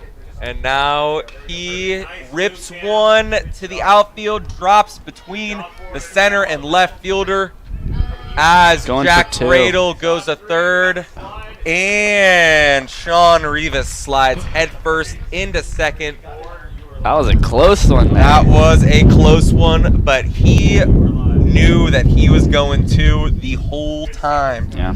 He was not going to let that one get away from him. As Jerome Damery comes in with 2 runners in scoring position for probably the 5th time today. Hoping to get back on the track of a multi-run inning. Yeah. And it always feels good to get your jersey a little dirty, Oh, yeah, for sure. Feeling like you're, obviously he's contributing to the team. Yeah.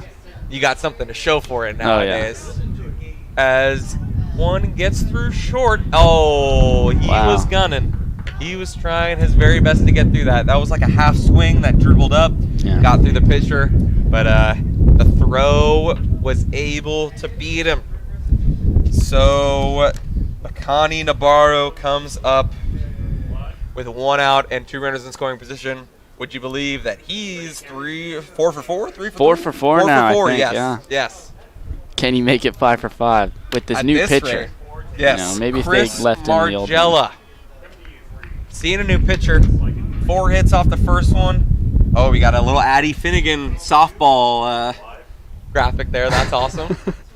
As Mackay takes ball number 2. He has been on fire with runners in scoring position. Yeah. His whip, I don't know what it is, but I bet it's high.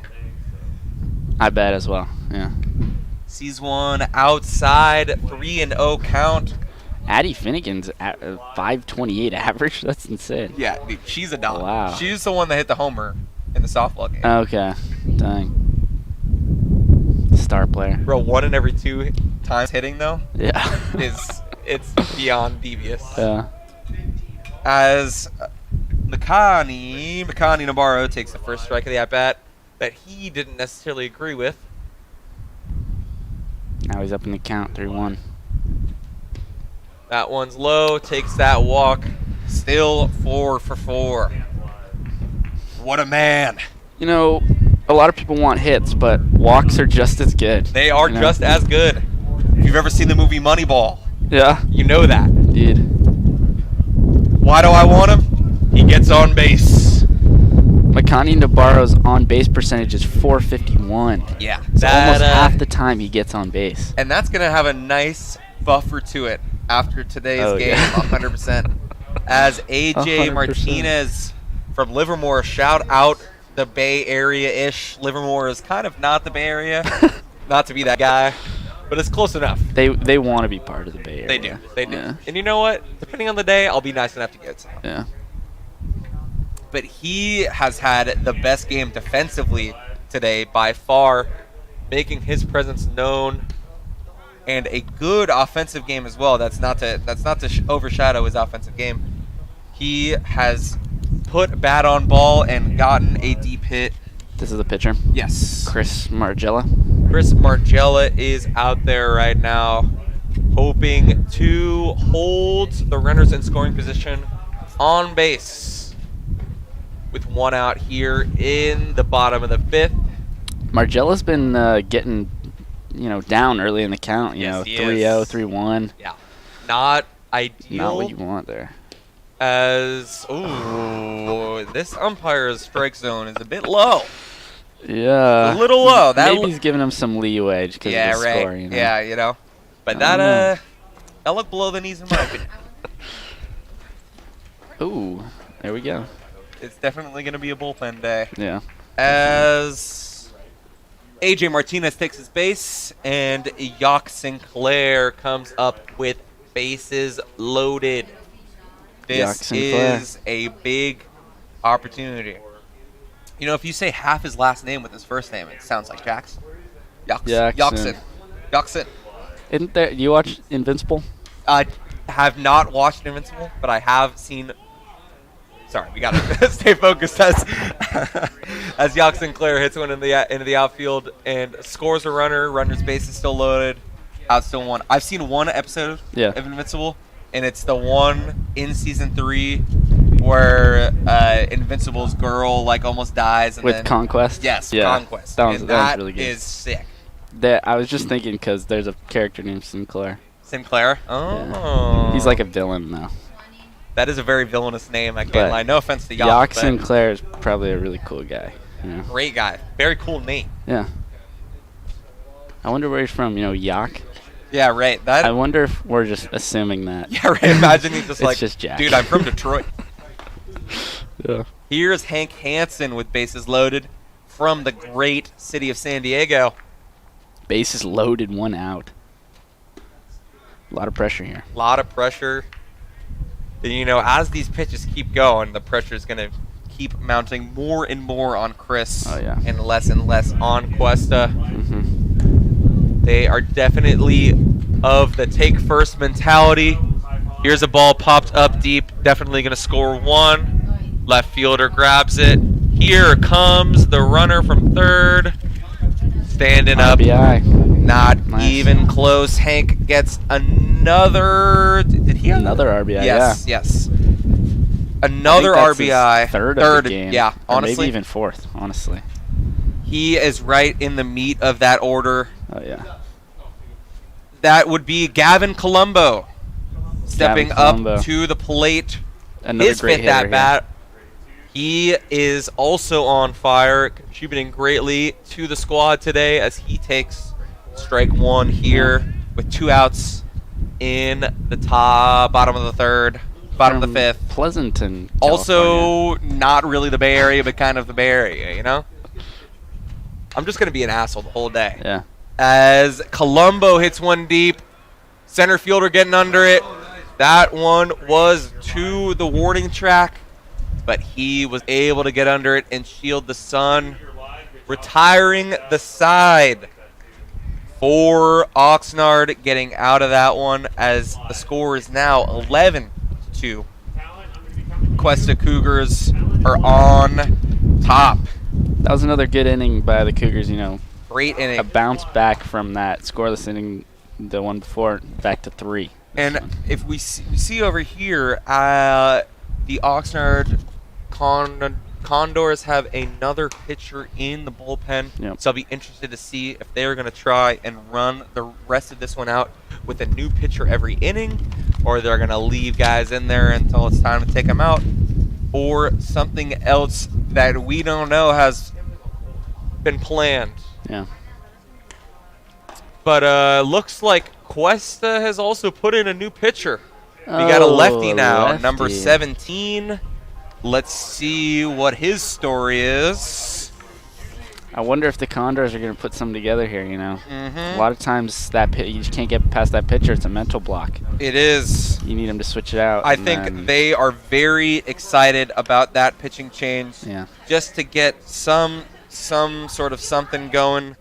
Yeah. Ren had a very solid 5-inning stint as Chase Vial, the 6'1" left-handed pitcher, comes in.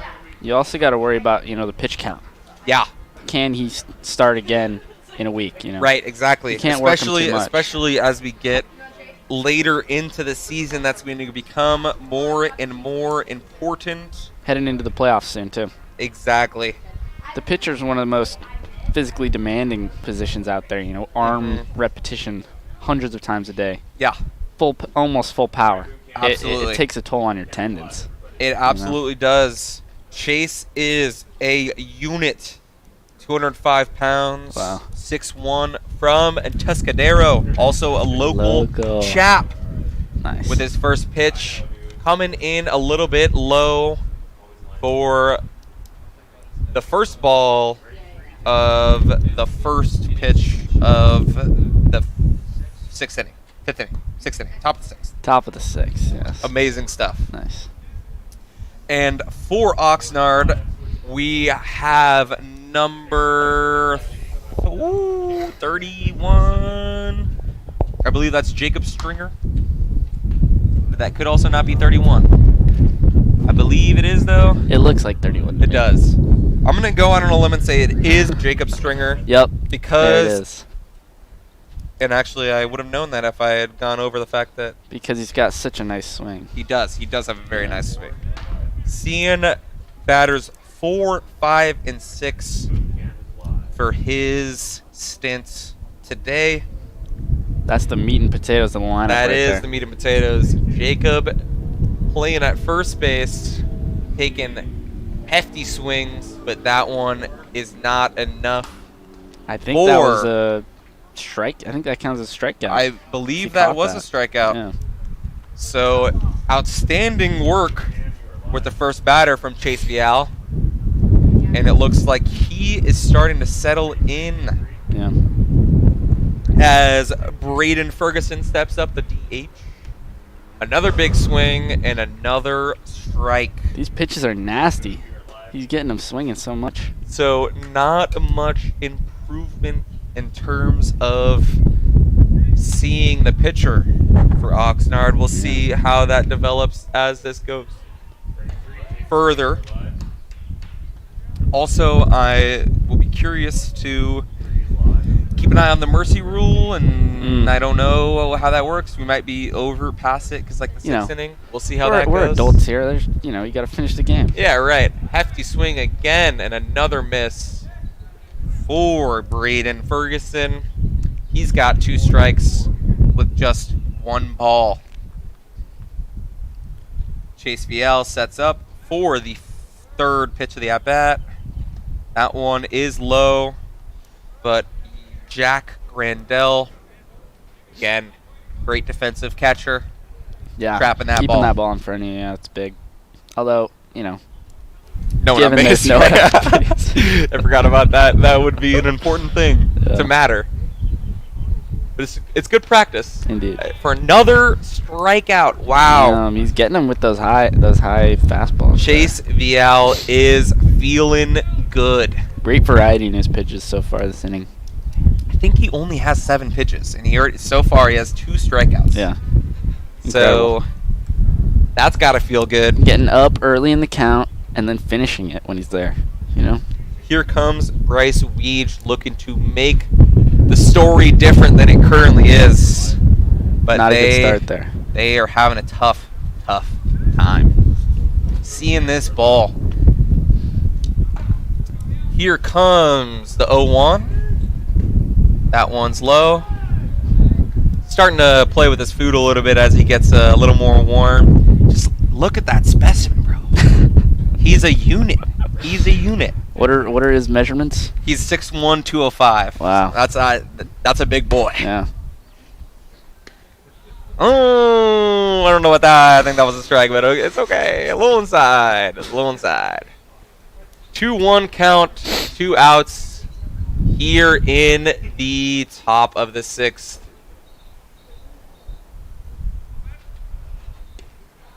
There we go. That's Back on strike track 2. there. I want like a sword celly or like something after this third batter, this strikeout. Put the seatbelt on. Yeah. Just assert your dominance after this great inning. Oh yeah. That is assuming that he is going to get this last strike, but I feel pretty good about Chase. No chase Okay. from Bryce count Weege here. there to make the full count. I like a good full count though. And now Chase Vidal is put in a tough spot, hoping to not see another batter. Oh, yes, he did. Oh, first base ump says no. Dang. If that was we had a replay, I think we If could only. we could Yeah. pull that one up and see where the bat is. It was a little close to home plate, but you know, It was like right on it. that is all okay. That's good officiating, you know, going to the first baseman instead of calling that yourself. You know? Yeah, great delegation. Yeah. That's what the first base ump is there for. He is. Here's Robbie Perez taking strike 1. Wow, Chase has velocity. These are coming in fast. Big lead for Bryce Weege over there. I don't even think Chase Vial is worried about him.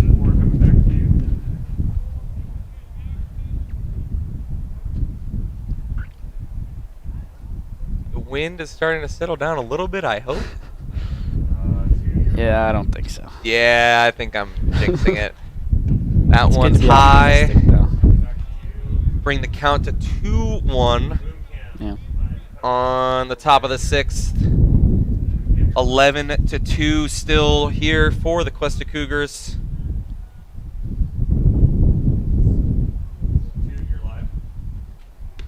That's another strike right there.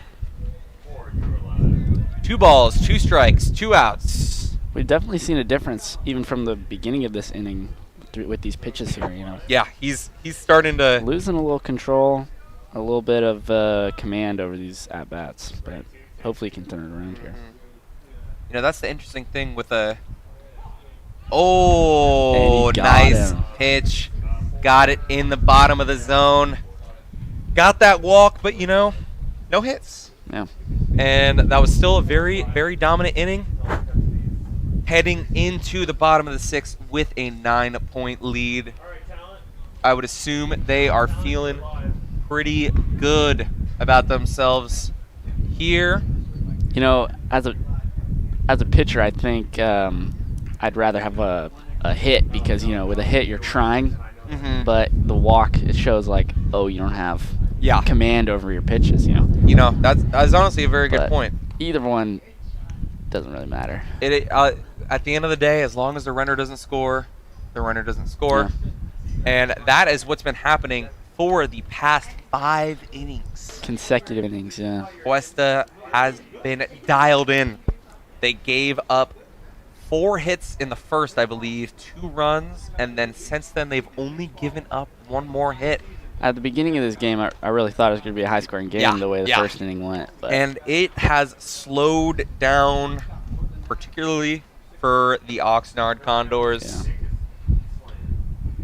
As we see who is going to step up for Cuesta, we still have Chris Margella on the mound, seeing his second inning, his second stint of batters after the tough bottom side of the 5th.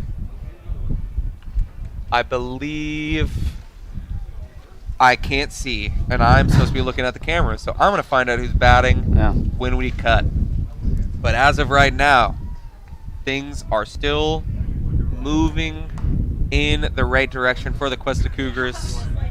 And considering how the last inning went with this pitcher, I think it'll be interesting to see if we can keep up that momentum. Yeah, absolutely. So that'll be important. We're starting to get Cuesta players stretching out their backs on the top of the dugout. Oh, and we missed a warning track shot from Jesse Cecedo on the first pitch, but it cannot get far enough for the first out of the inning. Yeah, we just fully missed that one. I didn't even know Jesse came up to at bat. But now we got Jack Gradell coming in from Huntington Beach with a nice swing there, but a nicer pitch. Huntington Beach. I'm surprised there's so many people from a long way away. Yeah, for sure. No, it definitely feels like one of those places that like a lot of kids would be local. I feel like the majority of kids are not local. Yeah. That is surprising. 2 strikes and 1 out here for Jack Gradell in the bottom of the 6th. Seeing his third pitch. That one was a little wild. But Robbie Perez was able to get his glove on that one and ring it in. 1 ball, 2 strikes, 1 out. Ooh, he wanted that one, but it looks like it was a little bit outside. I'm gonna lie and say that was a great call. Yeah.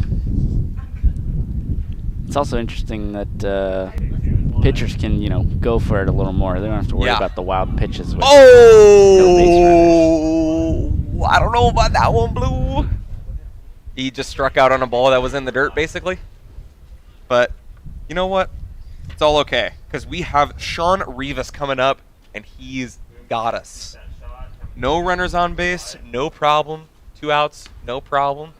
Taking his first ball. Sean Rivas, the first baseman, has a .345 on-base percentage this year. Nice. That would be quite helpful right about now, just to keep this inning going. Get Jerome up. 0 home runs, but, he gets on base. Perfect time for his first one. He gets on base. Nice swing, great contact. Falling in front of the center fielder. Stand up single. That is exactly what we were looking for from Sean. Bringing up Jerome Damry, the second baseman, who has been very useful in this 9 slot in his 5th at-bat of the day, as Oxnard is coming in to have a conversation with their pitcher, and a pitching change is actually coming through. Chris Margella is done for the day. That's got to be rough for the pitcher there. Number 37. Everyone watching. Yeah. Number 37, Daniel Perez, the lefty, is coming in for the Cougars. Or not the Cougars, the Condors. Yeah. I don't know why I'm having such a hard time with that today, but I guess I am. Yeah. Daniel Perez is from Oxnard. Shout out Oxnard. Shout out. and he is a lefty sophomore. So, first lefty of the day for the Cougars to face. The lefties are nasty. They have a slight advantage over those right-handed players because their breaking balls, break into you. Yes, yes, so yes. It's really a challenge for those right-handers to adjust to that. Yeah, and I think especially in lower level ball, like college ball and stuff like that, because when you get to the majors, there's a lot more strategy in what goes into how many lefties you have batting, how many righties you have batting in your lineup. But right about now, you can't really afford to do that with the roster sizes, so it very much just is the guys that you have, how you make it work as best as possible. Yeah.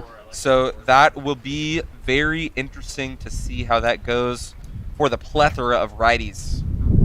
Yeah, you guys are doing really good on these. Copy that. You didn't hear who I'm talking to, so I didn't hear to I'm not talking to anybody. I'm talking to you. Nice. Looks like we are gonna get going here after this last warm-up pitch. He wants his last one. I think we're gonna get a little throwdown to second action. What did you say this pitcher's name was? This pitcher's name is Daniel Perez. Daniel Perez. Number 37. He is a lefty, and he is ready to go. As a lefty from Cuesta comes up to bat. Lefty on lefty. 3. That is a Jason Damry, bottom of the order. Jerome. Okay. Jerome Damry. Apologies to Jerome and the Damry family.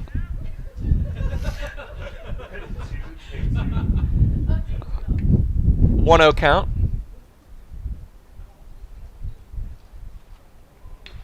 Nice hack, just a little bit too early on it as that grounds towards our crew over here. He's early on that ball. He is. Got to stay a little bit back, but that can cost you, if you get a real an off, you get used to the off speed and then they throw you a fastball. And you're just if you're not ready for it. Asleep at the wheel. Yeah. Takes one outside for the second ball with a runner on first here. 2 outs still in this inning. Daniel Perez is hoping to get the Oxnard Condors out of this one. You only need one out here to the top of the 7th. Yeah. Here comes the 2-1. Nice pitch. Finds the zone for strike 2.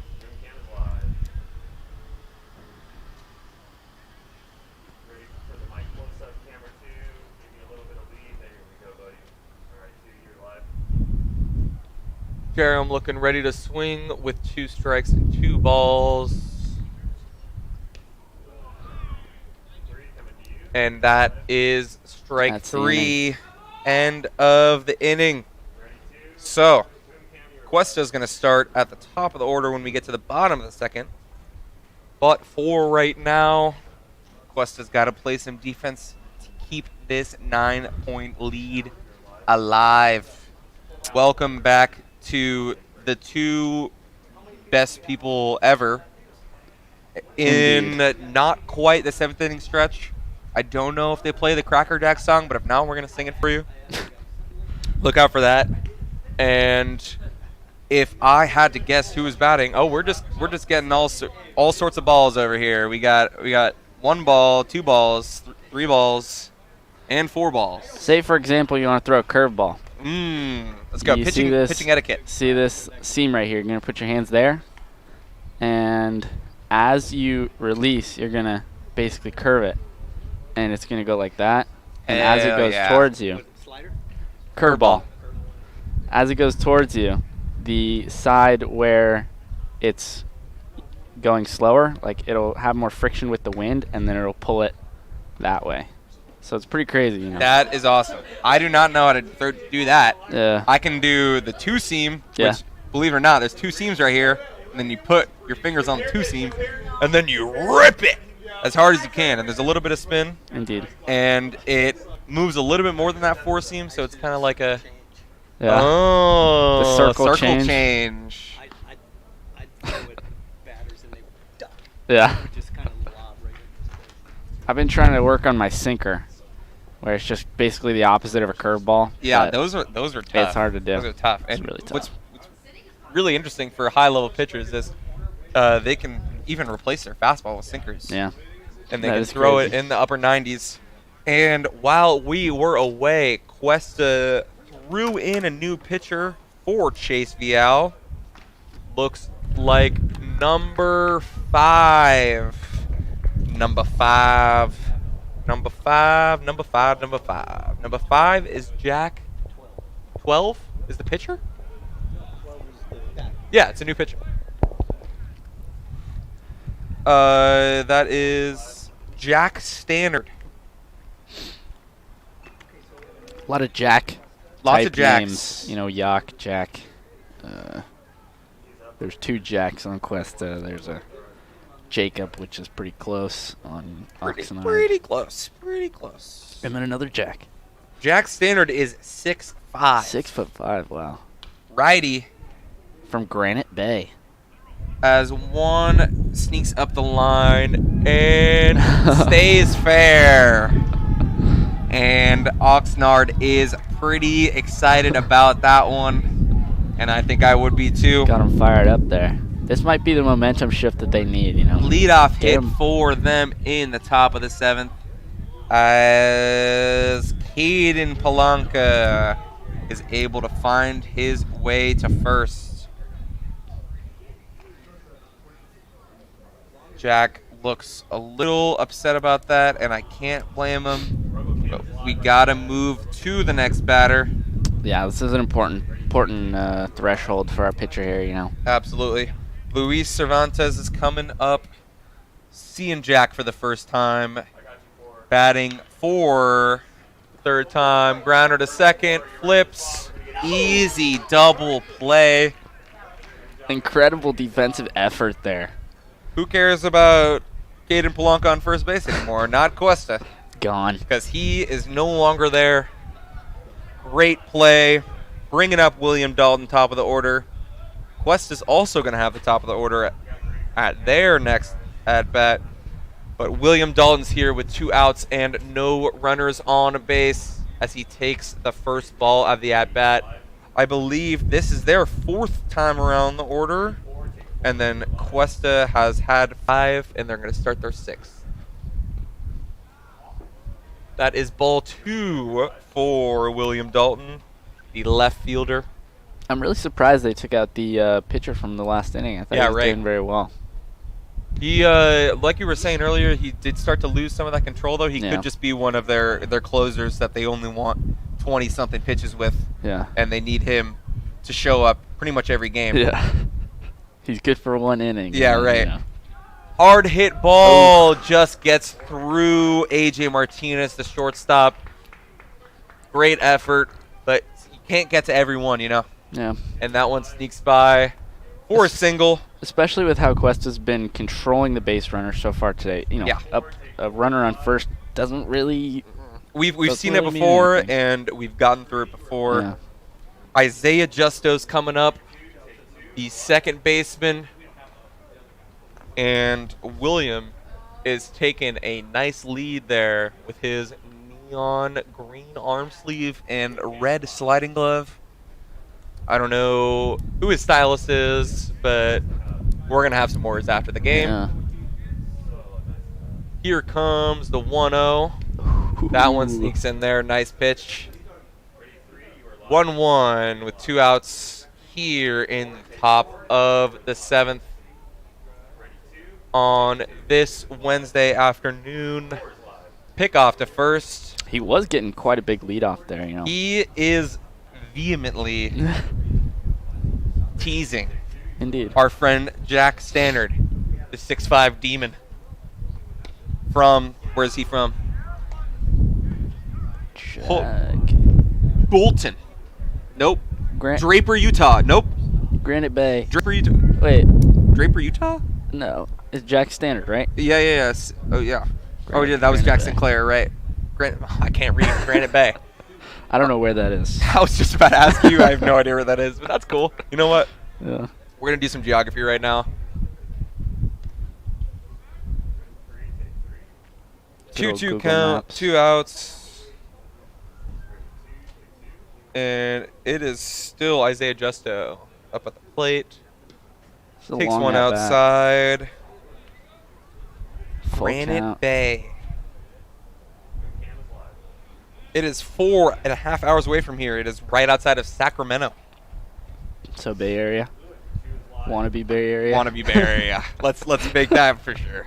That's like not even close to like Yeah. Pleasanton. That shit's out there. Dang. As the ball 4 comes in high for Isaiah Justo. Runner on first and second now. And guess who's coming up? None other than Josh. Josh. Josh. Josh. With runners in scoring position. And a very, very, very desperate need to get something going as this game runs out of outs left.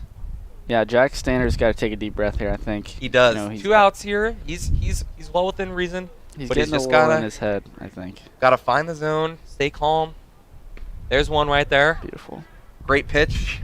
It's not like they're even getting like a lot of hits. He just walked the last guy, you know. That's just a lack of focus or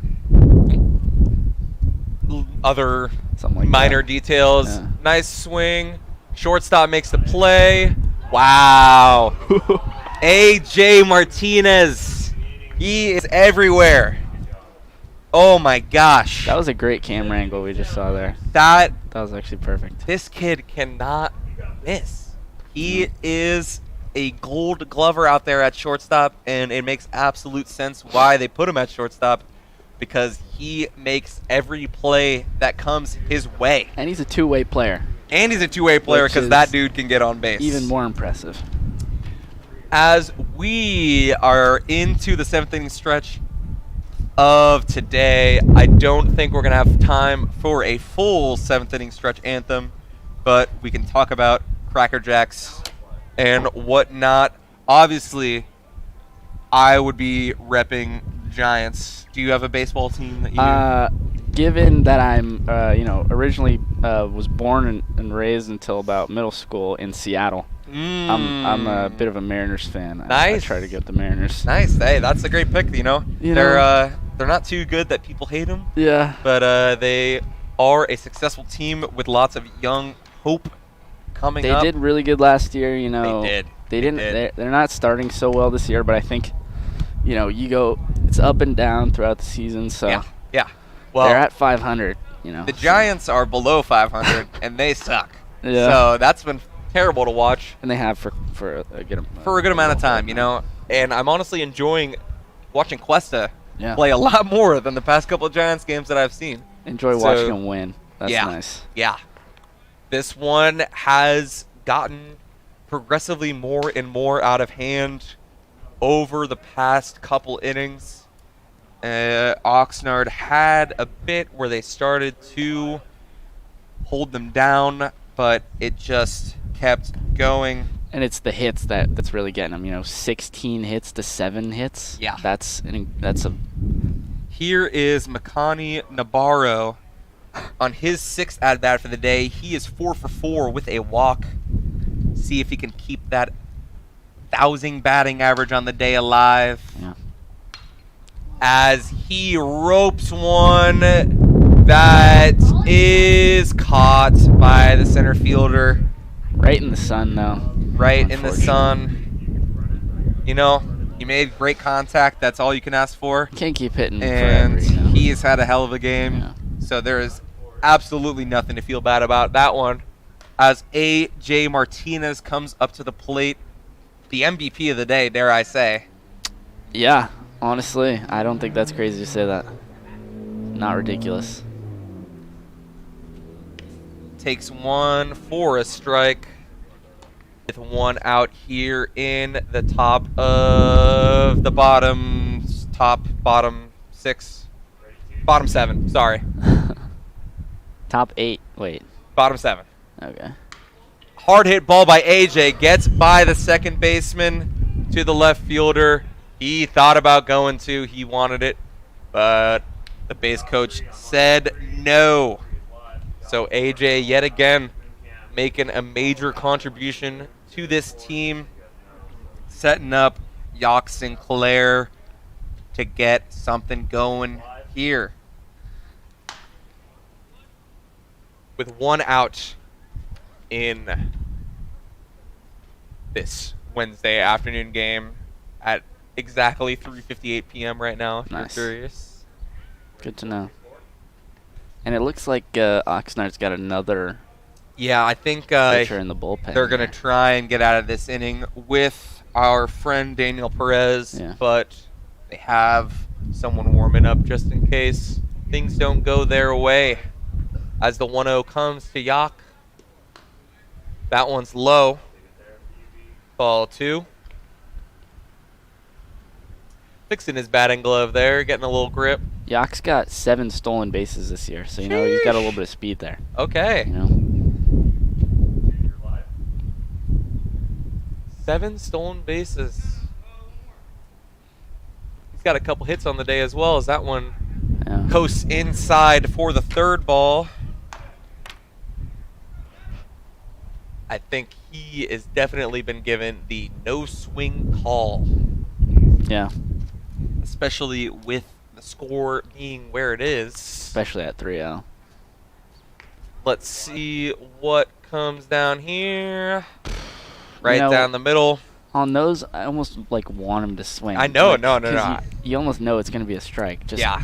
give it all you got there. But then if you pimp a homer, then the opposing team's gonna have an issue with you. They're gonna hate It's kind of you. one of those unspoken rules. But you know what? It's unspoken for a reason. Yeah. Here's the 3-1 for Yacht. That one's in. Oh!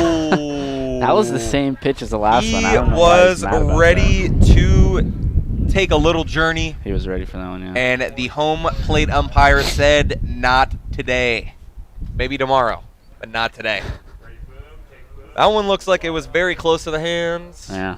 but he is back settling in for the 3-2 count with 1 out here in the bottom of the 7th. Wow. Hit hard. Center fielder is going to find it. Dang. And that is the 2nd out of the day. Ball doesn't lie, I guess, so maybe it was a strike. Yeah. As our main man, Hank Hansen. Well, one of our main men, Yeah. Hank Hansen. I just love the name Hank Hansen. Yeah. It's just a great name. One of those superhero type names. Yes, exactly. you know? And it makes me, I don't know what comic Hank there is, but there's some Hank. There's got to be. Oh, yeah.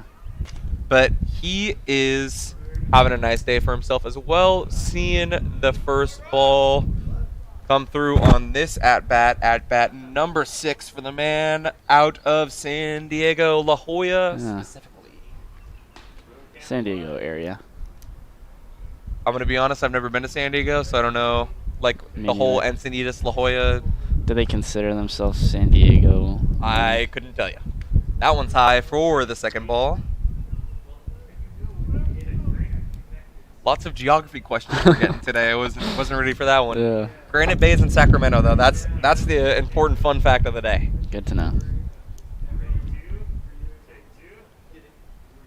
Here is the 2-0 count. Got him swinging for the first strike. Daniel Perez still hanging in there, trying to get out of this one unscathed. Perez has been pitching well in this inning. Only 1 solid hit. Yeah, I think he's been doing well. managed to get those 2 pop-outs. He's taking his time. For He sure. is. He is getting set, and this umpire zone just keeps getting bigger.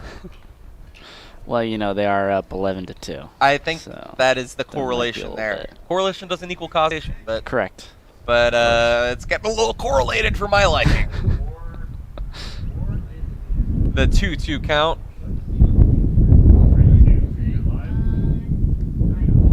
That one was too low to ignore.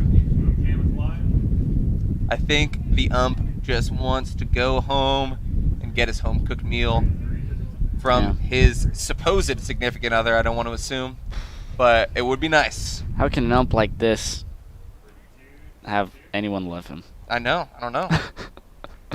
You're with just that lying strike like zone. that. Yeah. Oh! That caught him on the right elbow.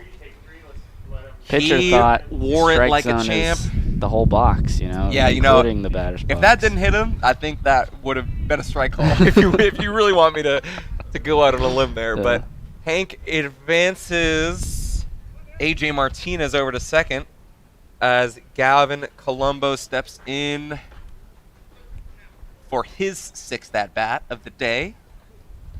2 outs here, though. This is a big opportunity to leave batters Big opportunity. stranded First on the one base. is in the dirt. Very interesting to see how Gavin approaches this at-bat in the current situation. And if Colombo gets on base here, do they switch out that pitcher? That You know, is a very important question. Fouls one off against very the backstop. early on that one. Very early.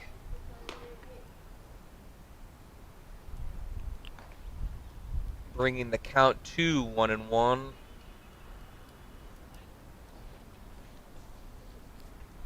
Also, fun fact: the scoreboard says what numbers had bat in the top left. So we've just been Oh, wow. we've been looking for no Dang. reason. So that's cool. Yeah. We learned that in the bottom of the 7th. Takes that one in the dirt for ball 2. Cougars staying where they are on base, though. Still no stolen bases today. Yeah. Unfortunate. Unfortunate. You know, we saw 13 runs, so Yeah. all things considered, Not a bad day. not a bad day. Yeah. And, sorry, 13 and counting Yeah. with a runner on first and second. Yeah. Hard hit ball. That gets over the third baseman and almost past the left fielder. That's going to be 2 runs easily. Stand up double there. Stand up double for Gavin Colombo, bringing the score to 13-2. And now you got 2 batters in Scoring position. Absolutely. For Jack Gradell, the catcher who has had a great hitting day today. Yeah. And it looks like Oxnard is deciding to let Daniel Perez ride this one out. See if we can close it out here. Still 2 outs here, though there's been a little 2-out rally going on. No runners with 2 outs, I believe, and now we have this situation. 2 runners on, run scored. And I believe that is Jack Radell taking his first ball of the at-bat. That one was outside. This is Daniel Perez pitching. This is still Daniel Perez pitching. That It is looks like correct. Daniel's getting in his own head again. Okay. I don't know what you just said. Score's 12-2. Oh, Yeah. sorry about that. 12-2. Oh, because only 1 run scored. Wait, hold on. Wait, I thought. Wait. No, 1 run scored. Yeah. Was there, it wasn't bases loaded. It was There's first a and guy on second. Yeah. Okay. Sorry about that, We everybody. got it I under apologize. control. We're good. 12-2. Surprise, surprise. I was wrong. But you know, just like baseball, we move on. Mm-hmm. And we don't cry about it. And we do not cry about Yeah. it. As Jack Radell takes another high pitch for the 3rd ball. This one could load up the bases, could empty the bases, could end the inning. It's a real mystery what's going to happen here.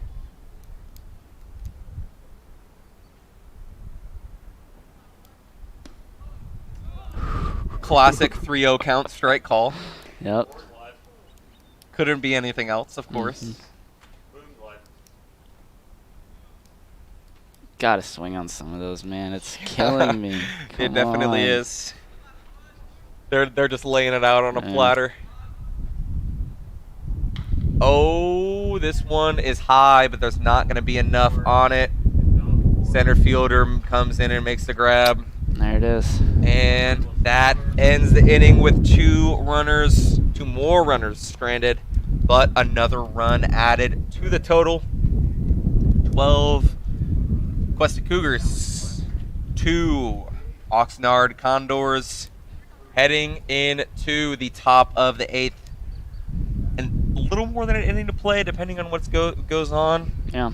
Do you think there is any hope left for the Oxnard Condors? I think they'd have to do some incredible rallying, type of comeback where there's just a complete momentum shift. And, if we don't see that early, it's going to be tough. The odds quickly drop off as we get closer to the end of the game. I think also something that's going to be very important to pay attention to is who is going to come up first for them. Another thing we have to pay attention to is that Jack Stannard has been pulled from the game after his inning stint, and we have number 2 coming in. That is Gage Balderson. Gage Balderson, he's a righty. I love the last name Balderson. Yeah. Right-handed pitcher. 6 foot. Where is he from? Basalt, Colorado. Wow. So Balderson is from Basalt. That is exciting stuff right there. Rock. And a very boring rock at that, one might say. One might go out on a limb and say. Common rock. Still no show from any of the Oxnard players on who is going to be the one coming out to bat. And I'll be interested to see his pitching repertoire. Does he throw curveball, slider, changeup? Yeah. Because that's a whole part of the game that I think a lot of people don't really appreciate as much as just, they want to see a good pitching outing from their pitcher. Yeah, 100%. And what's also very interesting is just that, we were talking about, you were showing some of those grips and those pitches. Yeah. They know how to throw all these pitches. It's just whether they can use them effectively. Yeah. Which is an interesting facet because, I don't know, when you're playing outfield, it's can you just field the ball, there. can you run, can you throw? Yeah. But pitching, it's not only do you know how to throw the pitches, is can you locate it? The mind games. Exactly. Like you were saying earlier, it's such a mental game. Yeah. And we do have a batter coming up for Oxnard. Number 33. Number 33, who is a pinch hitter, believe it or not, because he is not on our starting rotation. Interesting. So we're going to go subbed him out. Find him, number 33. That is going to be Damian Cabrera. He is a catcher, so the ultimate guess is that he is in for Robbie Perez, but we will see when someone else comes up to bat. But Damian seeing his first action of the day here in the top of the 8th against Gage Balderson. He's got to maintain that control over these at-bats because if he lets it get away from him, this is the time when you get that momentum going, you can make a run here. Yeah. I think there's going to be a big feeling of hopelessness if we get into this 9th with a similar lead. Yeah. But 8th is still well within reason. 8th is doable. Delusional hope. Yeah. And we will see how that goes for them. How Gage Balderson manages some of, I don't know if pressure is the right word, but the responsibility of closing out at least this last part of the game. Yeah.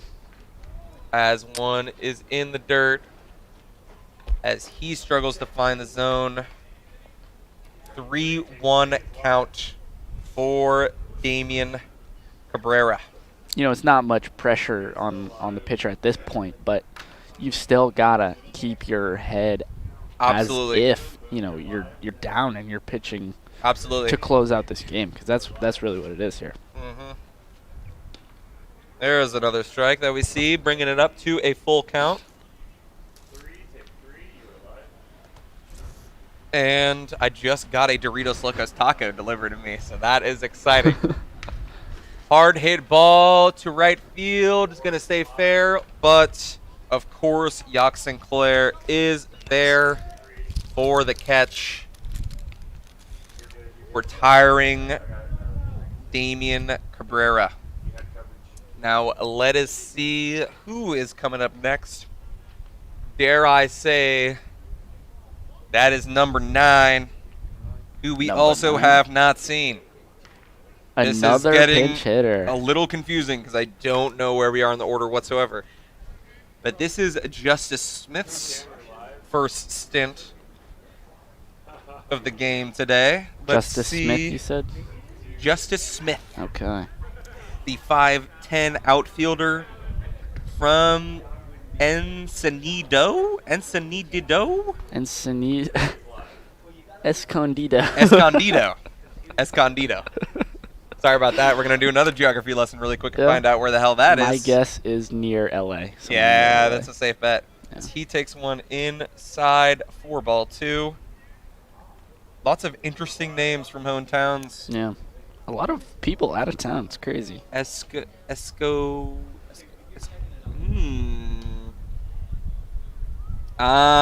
Cheeky San between San Diego. Diego and LA. I think that's closer to San Diego. Yeah, probably, but you are right. It is in Southern California. Basically all the same thing. Yeah, right. We just offended some people right there. Probably more people than we'd like to admit, but it's okay. You know what? Yeah. We don't care about it. Yeah. He takes strike 2 to bring this count to 2-2 with 1 out. Here in the top of the 8th. 5th pitch of the at-bat coming. Makes good contact up to second base. Beautiful. Easy play. That running throw from the second baseman there. Oh, yeah. Jerome. Nice. Making it look easy. He's bringing honor to the Damery family. The Damery family. Yeah. The honor that I just stripped them of earlier today. And now we have number 10, who, would you believe it, is also a pinch hitter. Wow. They subbed out their whole starting lineup. I guess they have decided That's that today is over. yeah. As Isaiah Avalos comes in, he is from Castiac. Got to find out where that one is. Wow. Yeah.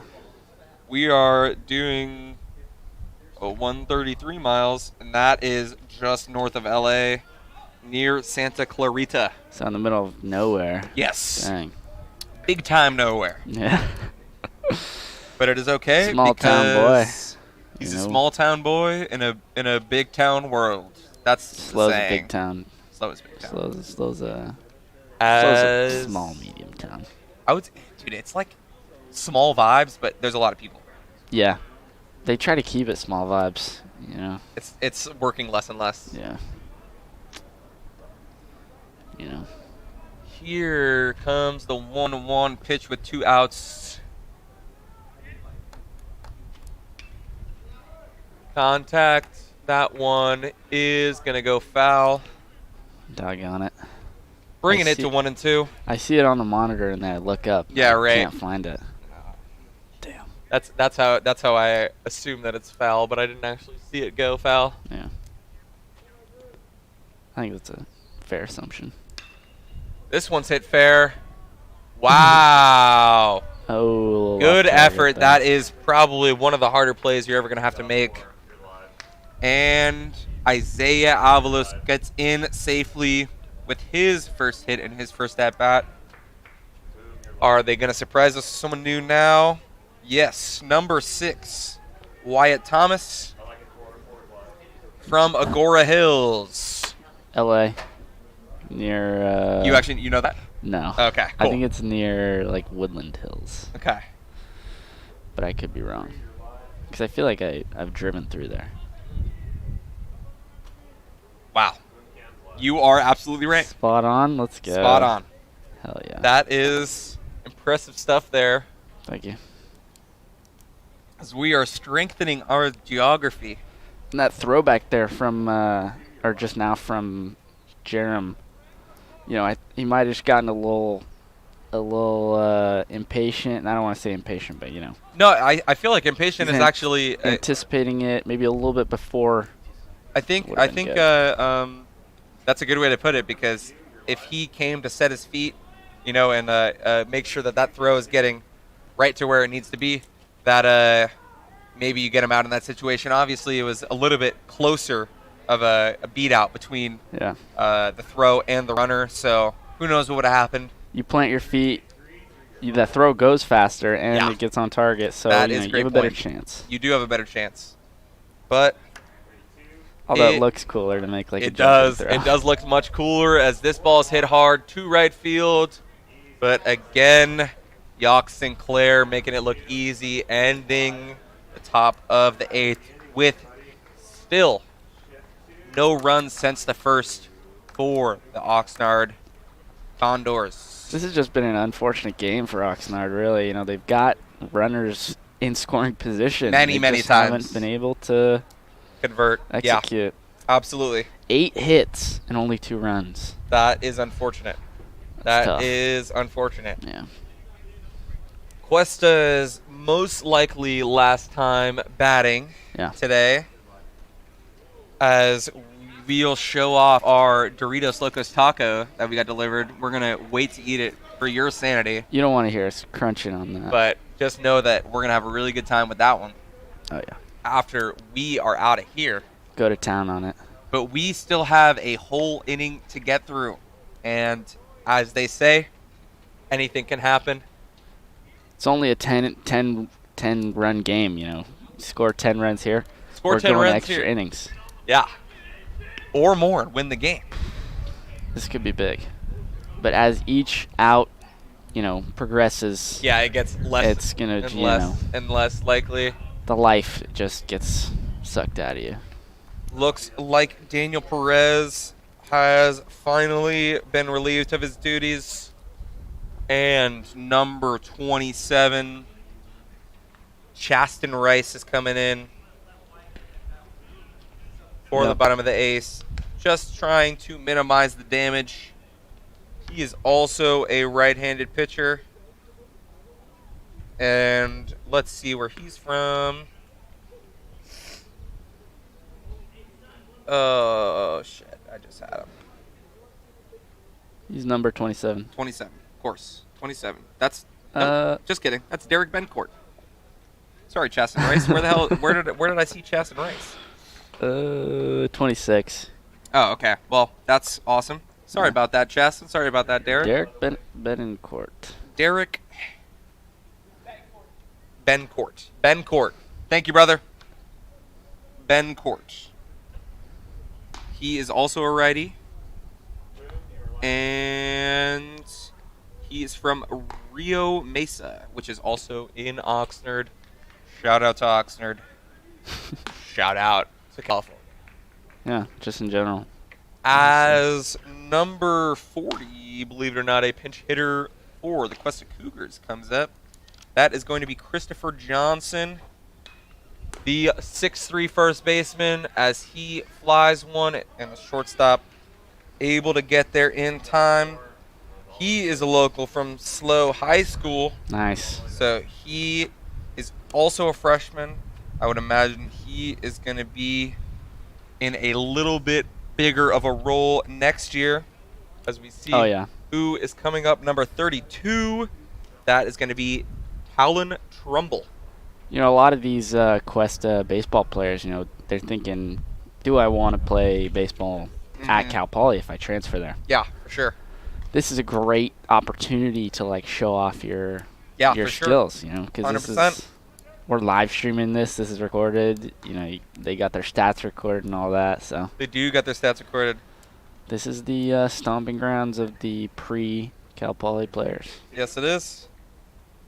Talon Trumbull hails from Carpinteria, which is in Santa Barbara. Yes, good one. I only know that because I have a friend from there. Yeah. Shout out, Catalina. I know you're not fucking lying. There's no way you are. But shout out. Yeah. Send them the clip. High hit ball. Going foul behind the dugout. As the count goes to 1-2. Here with one out in the bottom of the eighth.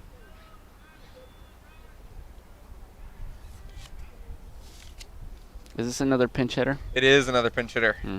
We have reached that point in the day. Yeah. That one's a little bit high. Goes for a ball. You know, a lot of times if you're a bench player, you know, a blowout's the only time you get to play. You know. Right, exactly. That even goes more to what you were saying. You want to be able to show off. You know, can I keep up with these guys? And do I deserve a shot? At maybe getting to the start. starting Yeah, lineup? exactly. 100%. Yeah. As the third ball comes in, working this count full Oh yeah. with one out. Here as the clock strikes 4:23.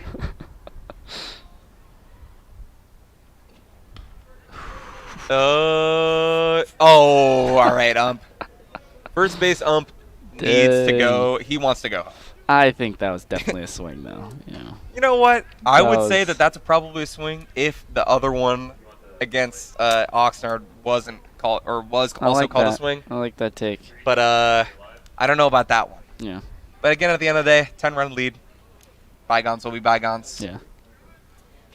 As number 8, also a pinch hitter, So they That both rested their whole starting is lineup. Max Hunter out of Kaysville, Utah.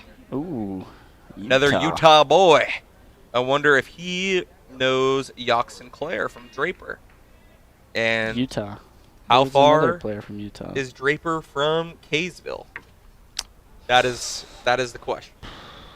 You know.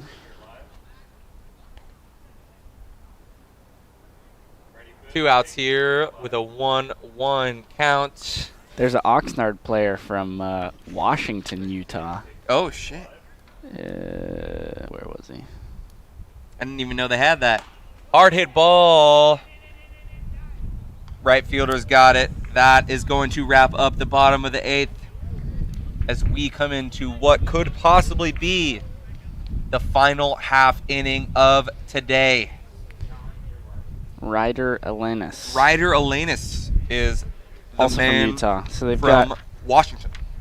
Washington, Utah. Yes, sorry, my bad. Well, technically it is Washington. But that's an important specification. So it's a bit of a Utah party out here, a reunion of sorts. Utah reunion. Yeah. As we look down the rest of this list, You know, there's someone from El Capitan, which is pretty cool. I've noticed there are a lot of people from Utah, like especially in this area. Mhm. It's like a surprising amount. You wouldn't have even expected it. You would not expect that. Yeah. I also would be very curious to know their religious faith in Yes. terms of Joseph Smith. Mhm. Not that I'm a judgmental man, You know, but that's an interesting I aspect. just, if you're from Utah, I have to know if you're Mm. Mormon or not. Yeah. And then also, fun fact I found out about Utah is that because they don't really drink there, they don't have liquor stores. Yeah. They have like fast food soda restaurants where you like it's like a McDonald's but just soda, and you order soda. And then their dirty soda is they put cream in the flavored soda. It's like cream soda. So that's what they do That's for fun dirty. out there. That's dirty. That's dirty. Dang. That's a Yeah. little fun fact about Utah if you're curious. Ever wanted to go there? Bring your alcohol with you. Yes. Yeah. Bring your shooters in your carry-on bag. Yeah. And I think we have another pitcher, Number 23. number 23. Gage is done for the day as Benjamin Straw comes in for the final inning. Benjamin Straw. He might be the final straw. He could be the final straw in the Oxnard Condors' backs. Yes. I need to find his name again so I can see where he's from. Benjamin. What number was he again? 23. 23. 23. Yeah. 23. Benjamin Straw. My guy Benjamin. Guess where Benjamin's from? Good old Granite Bay. Ooh, Granite Bay. Where we recently found out it's in That Sacramento. was Sacramento, yeah. Yeah. Okay. Fun fact there, as number 1 comes up to the plate for Oxnard. Believe it or not, another pinch hitter. Benjamin Straw, standing at 5'9", he's got you can get that low release angle Yeah. where it's at such an angle where the batter can't really make of it the same way they could if it's coming from up higher. So from someone like Jack Standard that stands at 6'5". Yeah. Very, very interesting. Some good juxtaposition there. I like batters. that. Yeah, that's good. And it looks like our man Benjamin is an outfielder, not a pitcher. So we got a position player on the mound with 2 strikes. Giving him a chance on to the show us first how batter. great he is. That one is low and away, but you can't blame him for throwing a ball every now and then. Yeah. Considering he does not do this usually. Yeah. Plus, he was up 2-0 in the count, so. Yeah, right. You know. You can take some liberties there. You can take some liberties. Oh. Struck him out. Now. Very nice. Now that was nice. And, you know, the reality of the situation is setting in for these Condors. I think, yeah. You know, they're on their last leg. Yeah. It's noticeably quiet. Yeah. From that side of the field. No energy coming from over there. No one in the bullpen. As number 13 comes up to bat. Number 13 being Talon Toshioko. I hope I pronounced that right. Yeah. I apologize if I butchered it. He is from Hawaii. Nice. Now, where he is from in Hawaii is also very large and difficult for me to pronounce. Lahinalua. That is very nice. Very exciting. Yeah. Because I believe there's also another player from Hawaii. We got one from Honolulu. Hawaii? Nice. Hawaii, you know, I've never been there. Waiane. Your guess is as good as mine. Yeah. It sounds like it's amazingly beautiful there. Oh, yeah. But not so the words good are beautiful, for the white man to pronounce without practice. Yeah. Just upon seeing it. Yeah. Hard hit ball to second. Oh, running throw there. Easy play for Jerem. He had a couple of those before, and that one felt the most composed. Oh, yeah, definitely. As we are 1 out from the end here. Number 19 coming to the plate. That is going to be Alaki Humala from Honolulu. Wow. The Hawaiian Bombers, back-to-back. Same high school? No. Oh. Unfortunately not. Dang. Wow, hard hit ball. That is falling in between the right and center fielder. He's going for 2. I think he got the signal to stay. Looks like he wanted it, though. And now there's some energy coming out of the bench. And now there's energy coming to the bench, and I lost my lineup sheet, but I don't think we're going to need it because every single person is bench runner. Yeah, I agree with that. But, you know, it couldn't be that easy. Yeah. Had to face some turmoil to end this game here. Who is up? We don't know. As the first pitch comes in heat. Number 22, Ricky Garcia is up. He is designated as a pitcher, even though he is batting today. And he is from Oxnard as well, Pacifica High School. As that pops out to center field. And our Cuesta Cougars have taken the dub. Okay, we're going to get handshakes. We are going to get some handshakes going. And then you guys do the wrap-up. Yeah, that was a very exciting game. Very entertaining. So, Cuesta clinched? Yes. Very Cuesta clinched a playoff berth with that win, so we will be seeing them in whatever the equivalent of October is for college baseball. Yeah. Exciting stuff here as we see the great sportsmanship from both teams. This is the best part about the sport because at the end of the day, even though they lost, they're Yeah, still positive. You know, there's we're still all kids. camaraderie. We're all trying to have fun, play Yeah. our game, Yeah. and That's one of the just- great things about sports, you know. absolutely. There's You're great there with your respect friends. between opponents. Yeah. That was a game of streaks, 100%. The Oxnard Condors started out hot with 2 runs and 4 hits in the first, but could not get anything going after that, and Cuesta just piled on. Yeah, a lot of runners left in scoring position. Yeah, we did say that was going to be the story of the day, was the runners that were left in those scoring positions and on base in general. Yeah. And Cuesta was able to just take advantage of that, rake the ball, and have it find a place and drop.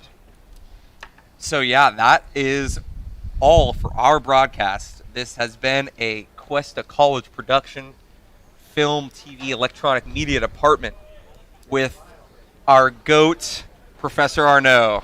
Have a great night. Great dub. Woo!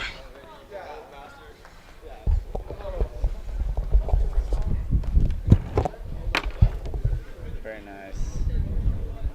Good broadcast. Good broadcast, man. That was good. Yeah. Oh, yeah, now it's time for this damn hockey.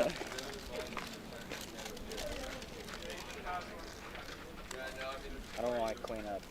No, I'm fucking exhausted.